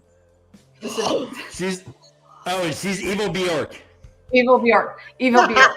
Black fingers. Yeah, Blackfinger. Her when she was, I think she was talking to who is it, Leandrin, and Leandrin's like, "Oh, I'm just here to serve," and she's all, just blew a raspberry, like, she's so funny. Like her lines are hilarious to me. I didn't catch your name. I didn't say it. Yeah. Yeah. She's like, yeah, I didn't tell you. Mogideon kills. So we learn that Samael, the Forsaken, the Scottish chosen, he is coming to kill land. The warrior. But Mogideon, and Mogideon's like, I always wanted to know how to kill one of us. I want to know how to kill a chosen. So I'm glad you're all weeded out because I'm going to do it. And we see the end result. The end result where Gabriel and Landfear are like standing by his corpse, and it looks like a Dexter still frame with just blood strands everywhere. It looked to me like when she was making the gray gut people. Yeah, on the web. Yeah, it looked like a web. It did look like a web, but it was also. It looked also very uncomfortable and like not the best way to die. Yeah, she killed it. She killed him good. I mean, that was like all his innards. That was all his innards that were there. Now, and they're like suspended. Yeah. Yeah. Now, this isn't so much show related, but this is show related. We've seen Okay. We've seen a few of the Forsaken. You know, this one and this one and this one. All those. Yeah, but we still haven't seen the head guy, right? Right. He's still The not Dark really- Lord? No. Yeah. The dark one. We have not seen the dark one. They still just are referring to him, but we have not seen him. Darth Vader's still locked up. Okay. So Or still somewhere. how many of them are out now?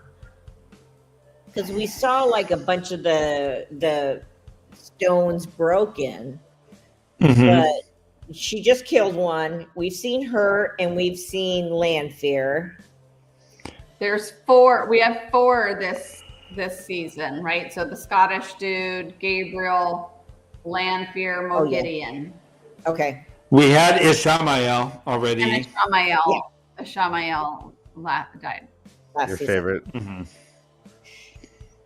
We didn't So really. I want to know how these the Forsaken go from place to place, and it doesn't even seem like just in their dreams, right? So unless the Scottish dude was sleeping and they were able to just go through their dreams, but these Forsaken are just showing up everywhere. I mean, Mogideon's in Tanchico and the castle, and then she's with him and the waste. So Well, if you look at what's her face, Landfear, she could jump through all the way gates. Maybe they can too, or they do. Well, look at right here. Like Landfear escapes this battle this way. Like right. that building's not there. That's in a different place. So she summons an escape. So she's still so alive. there's some way for them to get to travel through. Yeah. That looks like a surrealist painting right there. That's really cool. And I'm trying to look. Is she upside down or is she backwards or what? Going backwards, I think, based on her left hand. I Yeah, assume that's her something like left the hand. leg. No, her foot's facing forward. That's her toe. Yeah, that's her hand. So we're looking at the back. Oh. It's like a look. I thought she was going backwards. This way. Oh yeah. It's really interesting, and I really like what they've done with the show. I really do. The way they've brought you in and left, because this last episode, I had a lot of questions. But and I was looking forward to talk to you guys about it, even though y'all don't answer them. But No, we just say right on. Yeah. But by voicing them and discussing them with UG, it just different points of view. You go, okay, maybe it's that way instead of this way. I was thinking, it helps watching it and discussing it. It really does. Yeah. So, thank you. Let's talk You're about welcome at your Rand. service. Yeah, it's the least we can do. Let's talk about Rand. Rand is a meeting in Al-Qaeda call. Al-Qaeda call? It's something like that. Al-Qaeda? Names are bad for me, guys. Al-Qaeda call. And he is going, so all these IO are meeting on these sand dunes with like a stone platform in the middle of it. And there is a Landfear put dragons onto Couladin's arms and said, we don't want Rand al'Thor to be the Karakarn. And he is trying to, state his case. He's all, look at me. I got the tattoos too. I'm awesome. Rand says, no. Look at the prophecies. Someone of the blood, but not raised by the blood. That's me. Who has two thumbs and wasn't raised by the blood? This guy. He also spills the beans. Apparently, that's not something you do with the Aiel. If the clan chief goes to Viridian, what happens in Viridian stays in Viridian, they say. It's like Vegas. You do not talk about what happens while you're at Viridian with the boys. But Rand does. He's like, hey, I remember when you guys were Daishan. I was there. And then he's like, watch how cool I am. I'm going to make it rain. And not like the literally way, like the real way. It makes it rain. He pulls the weaves that he has going are different colors, but slowly turn black. And suddenly are all black. He is causing almost doing Tai Chi, causing a tornado Tai Chi. It starts raining. The Ruark says Rand al'Thor is the Karakarn, names him so. Egwene says, Rand, let it go. Knock it off. And Rand looks at her like, make me. You're not the boss of me. We used to date, and I would have listened to you, but now we don't. So that's kind of how it ends, and we're not quite done with this episode, but that's the ending. Is Rand giving her this look while just surrounded by swirling blackness. I did notice that half of the Aiels left with the other guy. And if they left with the other guy, he said, you're not going to survive. If you stay with me, you'll live. There was this instant battle line drawn, huh? Yeah. Like suddenly they all picked a side. Ryan, by the way, when Ruark was beating his chest, I thought he was crying over Steppen. Nice. Right there? Yeah, that works. I did notice with Rand after he's come back. After he's come back from the spiky hairs, he's been more mature and more reflective. Yeah. Mhm. Yeah, for sure. Right. He saw everything. He saw the hit. He's going through and figuring out everything that he learned and has to do. We also thought that Rand and Egwene's breakup was more amicable, but it seems that there's a little salt. I mean, she's a little sodium chloride about the whole thing. So Rand, they want you. He was banging a bad person that had been torturing her, so she's a little pissed. Well, I mean- okay. You know, come on, you're gonna get a You little didn't upset. know. You didn't know. We didn't know. They were on a break. It was not a break. Pivot. Yeah. Yeah. So I think Land. So what happened with Land and Melindra? Melindra. Land was doing his morning yeah. meditations. He had just eaten his steel-cut oats. He was kneeling and facing east towards Mecca. Melindra sneaks up with his spear. But we saw Landfear come to Melindra, right? Yeah. So Landfear came to Melindra and basically said, "All right, you owe me. You owe me." So Time to pay the fiddler. right. So then what we learned is it wasn't totally clear why, but she swore a dark oath in order to protect Malkier.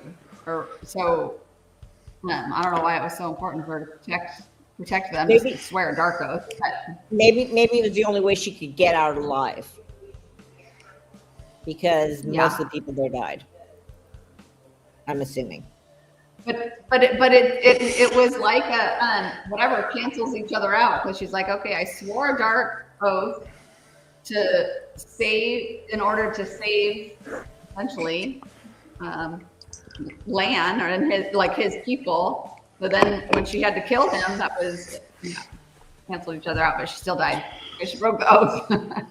Yeah, but she couldn't, because he was the eagle or the goose or something. Golden Crane. Yeah, that thing. Golden Yeah, Crane. he's the future of the song place.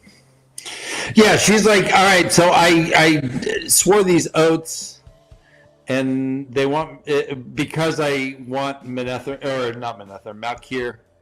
to come back. So I swore these oaths for our land, and now they want me to kill you, but I'm not going to do it because it's an oxymoron. I can't. It's a catch-22. Seriously, if I kill you, then why even be a Darkman? Yeah. But apparently, the betrayal itself was enough to kill her. By breaking the dark oath. Yeah. Crazy. Right. Yeah. Crazy. Is that? But then, like we saw whatever, like her soul float away or something. You know, there was something that floated away from her after that. No. Well, first thing you get scabies, and then you turn to dust. Yeah. Yeah, scabies turn to dust. Yeah, classic. I've seen it a million times. And then a glittery soul. Like floats away. A vape. It was your body just vapes you away. I'm trying to remember. So before that, we saw somebody else die. Gosh, why can I not remember what it was? And then there was like an outline of them kind of behind them. Oh yeah. All right, yeah. So this is when one of the Black fight. Aja was using that balefire rod, right? Oh, No, yeah, it was yeah, Right. That's Elaine Elaine. Balefires. Yes. Elaine. And Right. Elaine just like lays into her. She's all like a Ghostbuster, putting out that fire.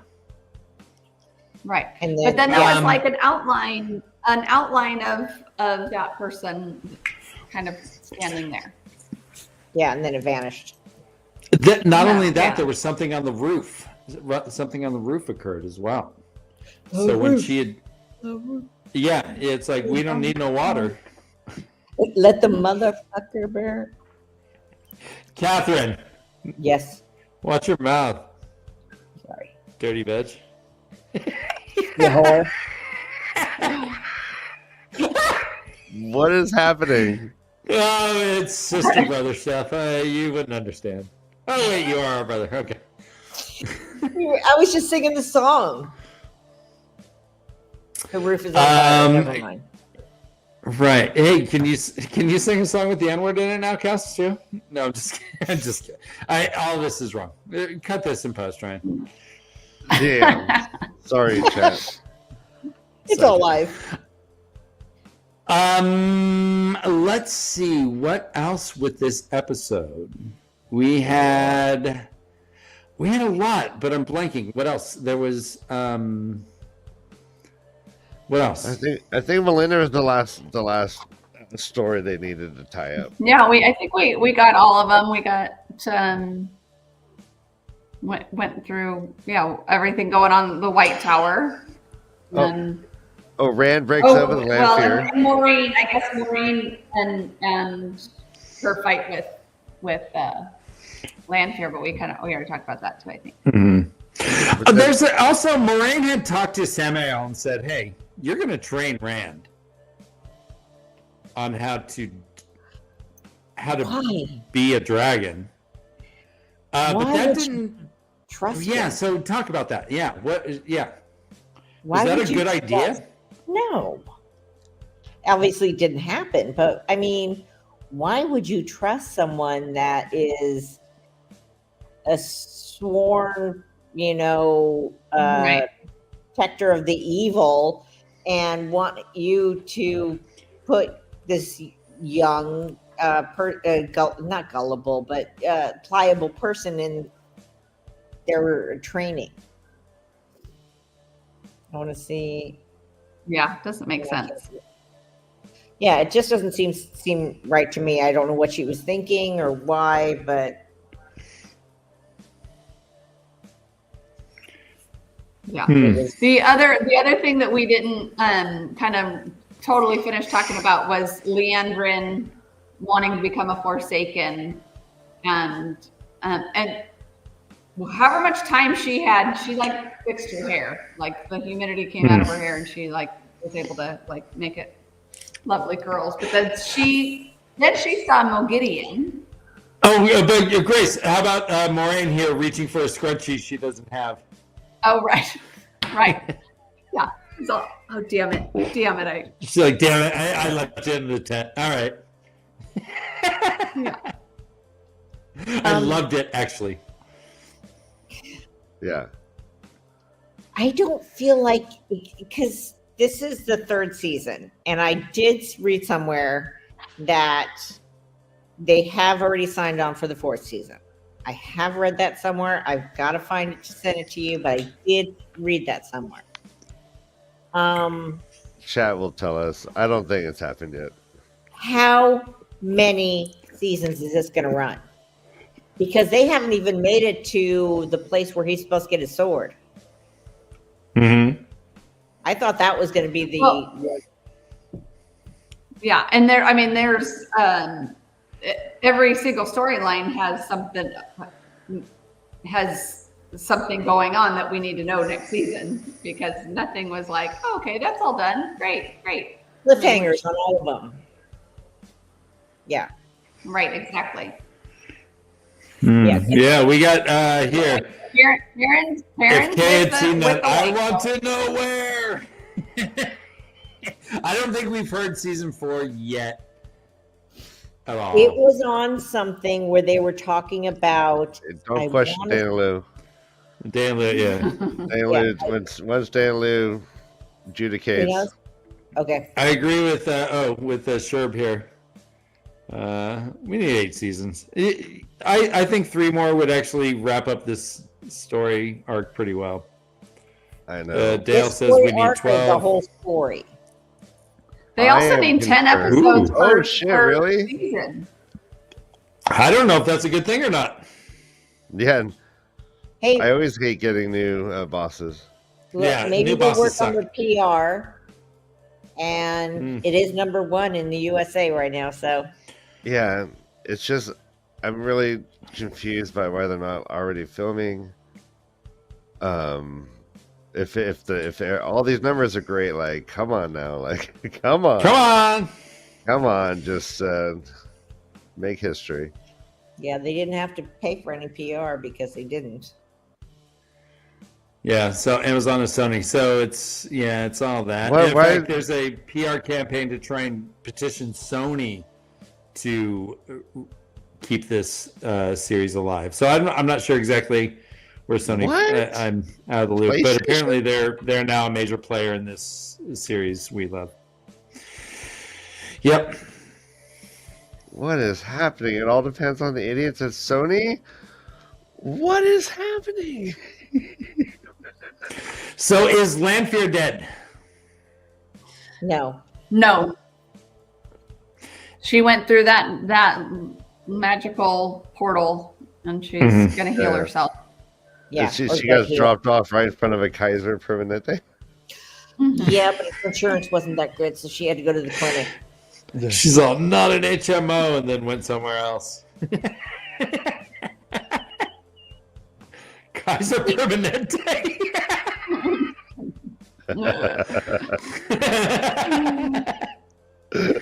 Oh, Silver Mega says that they went to Tarvalon. What? Okay. I was trying to Okay. figure it out from that image. Yeah, it's a tough one. So she's Is not there? dead. Let's. So the season as a whole. Let's just talk about season 3. Okay, one more thing. Personally, I think it's a strong. Go ahead. We still don't know. I think I know because I'm guessing, but we still don't know who the last Black Aja is. Who do you think it is? Who do I think it is? The green one. The one whose Alana? sister. Remember, I said she didn't get her whole brain zapped. Oh, Her sister did. Ah. Unless her sister's faking. She But was I a think- brown. Brown. Right? Okay. She was the brown. Yeah, she was with Kind of a drab, Naomi it's hard to tell. and Baron. Okay. Yes, Adelaus, I believe her name is. Okay. I think it's her because possibly. I'm just throwing this out there, but because she knew where everything was, she had connections, and I don't know. Who do you think?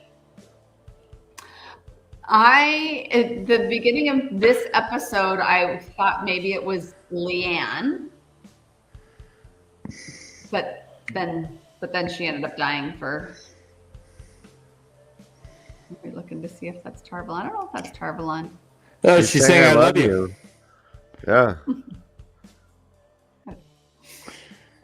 Sayonara, bro. Mahala.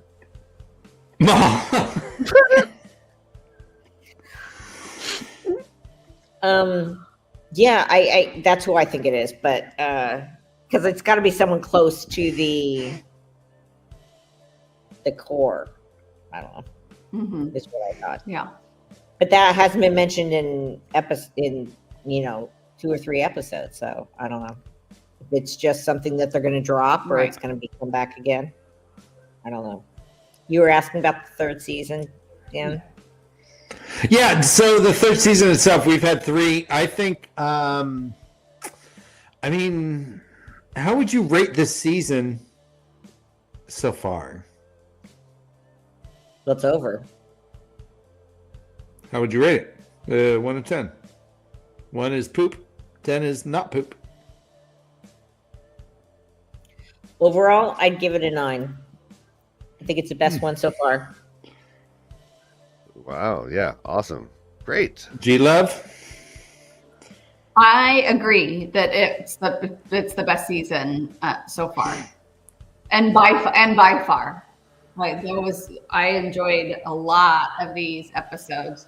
I didn't enjoy the Golden Eyes, Two Rivers one, but everything else I did. And curious to know, like, everybody's needs to not wrap up, because we're going to see what their trajectory is going to be. Yeah, we have. I don't know how people become Forsaken, so I kind of hope she does, because that would be a whole interesting thing to see how that works. That was a great elevator pitch, right? She is in the elevator with Moghedien, and she's like, "Oh, Moghedien, you're the best. Do you want a chosen who's not as strong as you, who will still do everything you want? Because that's me. Here's my resume. Here's my LinkedIn. Here, seriously, I'll send you an email in 2 days just to kind of touch base, and let's see what we can do." I think she's one of those homegrown Forsaken that Trump's talking about. Send her to El Salvador? Send her away. So, get her out of there. I think that they're just using her to get the equipment that she's finding so that they can then control Rand. Well, she was doing that on her own. So that's her ticket, right? She's like, I want to be a Forsaken. Here's my ticket to get in. So I figure they're gonna let her in. They don't need her to be alive to take what they want. So, she's kind of proving herself too to be. But we have lost a couple of these very powerful Forsaken people to death. Right. So maybe there is a reorg in the making. She's going to Moghedien, who's actually just killed one of them. So, I mean, they're trying to loosen their numbers. They want less. They want more power for themselves, don't they? Well, I don't think they're going to add. I don't know. Do you think this sort of behavior is encouraged by the Dark One? For sure. So the infighting? I think any sort of infighting. Yeah, why not? No. Okay. No, I think he has a goal, and it wants to be me. And if you guys are going to screw around, then, but I think there's one goal, and his goal, and that's what he wants. I'm guessing. But I don't think that he wants. Does he just not know? Huh? Does he just not know what's going on, or does he just is he like, does he know all? Is he omniscient? I think isn't he still asleep? He's not out yet, is he?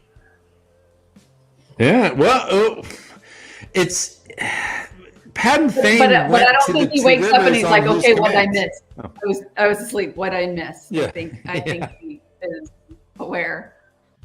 Yeah. So he's wherever, somewhere where he can't get out, but right. He's like McDonald's makes a McRib. Whoa! It was on sale yesterday. Now I've seen everything. He was telling the guy in the first one, his right lieutenant, Ishmael Izzy. He was telling him what to do, so he could be easily telling Thane what to do, but still not be. But that's not the confusion. He's got specific goals that he's telling them to do. Not he doesn't. Who's going to want their army infighting? They want them to fight the others. I don't know. Where does Padden Thane fit into this hierarchy, do you believe?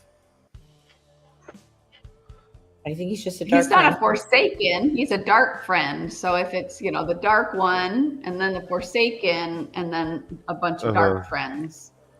Okay. But So he's like the idea a of the dark friend becoming a Forsaken, or how somebody gets to be a Forsaken, I'm super curious about. he's more like a regional manager. Yeah. Assistant to the regional manager. The regional. Too much office. How do we think? What do we think the White Tower is going to be like next season? It's with Elida in charge, Swan dead, Leanne, which I don't know if they didn't show her die, but she said over my dead body, and they're like, all right, and then they still Done. did, so I'm like, yeah. But right, I mean it's Elida's just doesn't seem nice. Yeah. No. And it'll be hard for anyone who's kind of, I don't know, I guess they say they work for the light, but they're going to try and get Rand. Right? They think Rand is bad. Yeah. Right. So they're not only are they not going to like fight on the side of the dragon, they're going to fight against him. Yeah, I don't know. I think that they're going to have contact with Andor. Mhm. Oh yeah. And Rand's home. yeah, and have the Queen there at the White Tower or have connection with that. And I think that they're going to just it's going to break into two. They're gonna what? You're going to have some that the ones that would have voted for her that weren't in the office, and then the ones that were in the office that got the votes. Right. Yeah, it's And going to be. I don't think, So it's going to be. Will it be a parallel to what's going on, perhaps, with the Aiel? With you said that there was. We saw the separation. Yeah, there's two factions. Okay. yeah, I think so. Okay. We saw that Egwene gets a little stronger with the dreams, right? She's like, "Hey, Rand, the wise one." She was like, "Rand, God, Get behind me, Satan. God, Rand, the wise ones want you. Fine." She's on Napoleon Dynamite about it, but she goes in and she like knocks, she like pushes Lanfear out of the dream. She's like. After Rand breaks up with her, she's like, "Yeah, you're actually kind of a very mean, cruel, petty person, and I don't like you anymore. And this was nicer than sending you a text or Snapchat, so I'm just going to break up with you in person." And she gets pissed, and then Egwene pops up and blasts her out, and then they both wake up, and Bear's like, "You did really good, Egwene." Then yeah, but then that was just to antagonize her.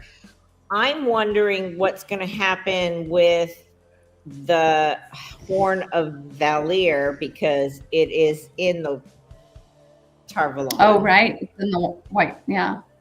And there's certain things. There was like that sword. It wasn't a sword, but it was like a lance that Matt had with the knife tied up to it to make it a stick. I don't know what happened with that. Oh, so that he wouldn't touch the dagger. Yeah, because he didn't want to touch it because it was. So what? Yeah, happened? where's that dagger? I'm wondering what's going to happen with these things. Were they just serve their purpose and it's not going to happen again, or is this going to be something they're going to come back to and we should remember? We should ask Chekhov. What else about this episode did you guys want to talk about? I think I've almost exhausted it all. What was your score, G? Yeah, G. For the episode or for the season? Both. Let's do both. Oh, 7. This episode was, I would say, 8.5. 8.5 probably. Higher. The whole season, I would go also 8.5. I liked it. Sweet. Things are looking up. Yep. I agree. Really excited and hope that it continues. Yeah, well, you can, rest assured it'll be another 2 years maybe, and then we'll be back at this. We'll See you in 2027. Yeah. Ladies, this is one of the funnest things that we do. I really enjoy talking to both of you. It means a lot to me personally to be able to work with you guys, and on just a objective level, you guys, your insights are awesome. You guys are fun to watch and talk to, and I really am lucky to be able to do this with you. So thank you. Oh man, you're gonna make me Thank cry. You're welcome. Yeah. Oh, come on. Like episode Um, 4 No, again. it's I love it too. Yeah. It's very important to me, and I'm glad we're doing it. Well, I that agree. has been the 3rd season, Ryan. Yeah. No, you know what they say: keep your enemies close and keep your family closer.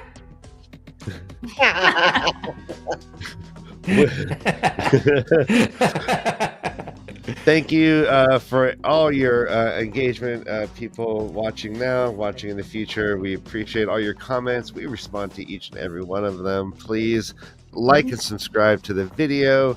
Join our channel so you don't miss out on all the different live shows and videos we're putting out. We are the Way of the Leaf. We cover Wheel of Time. And as always, run for your lives. This is the Way of the Leaf.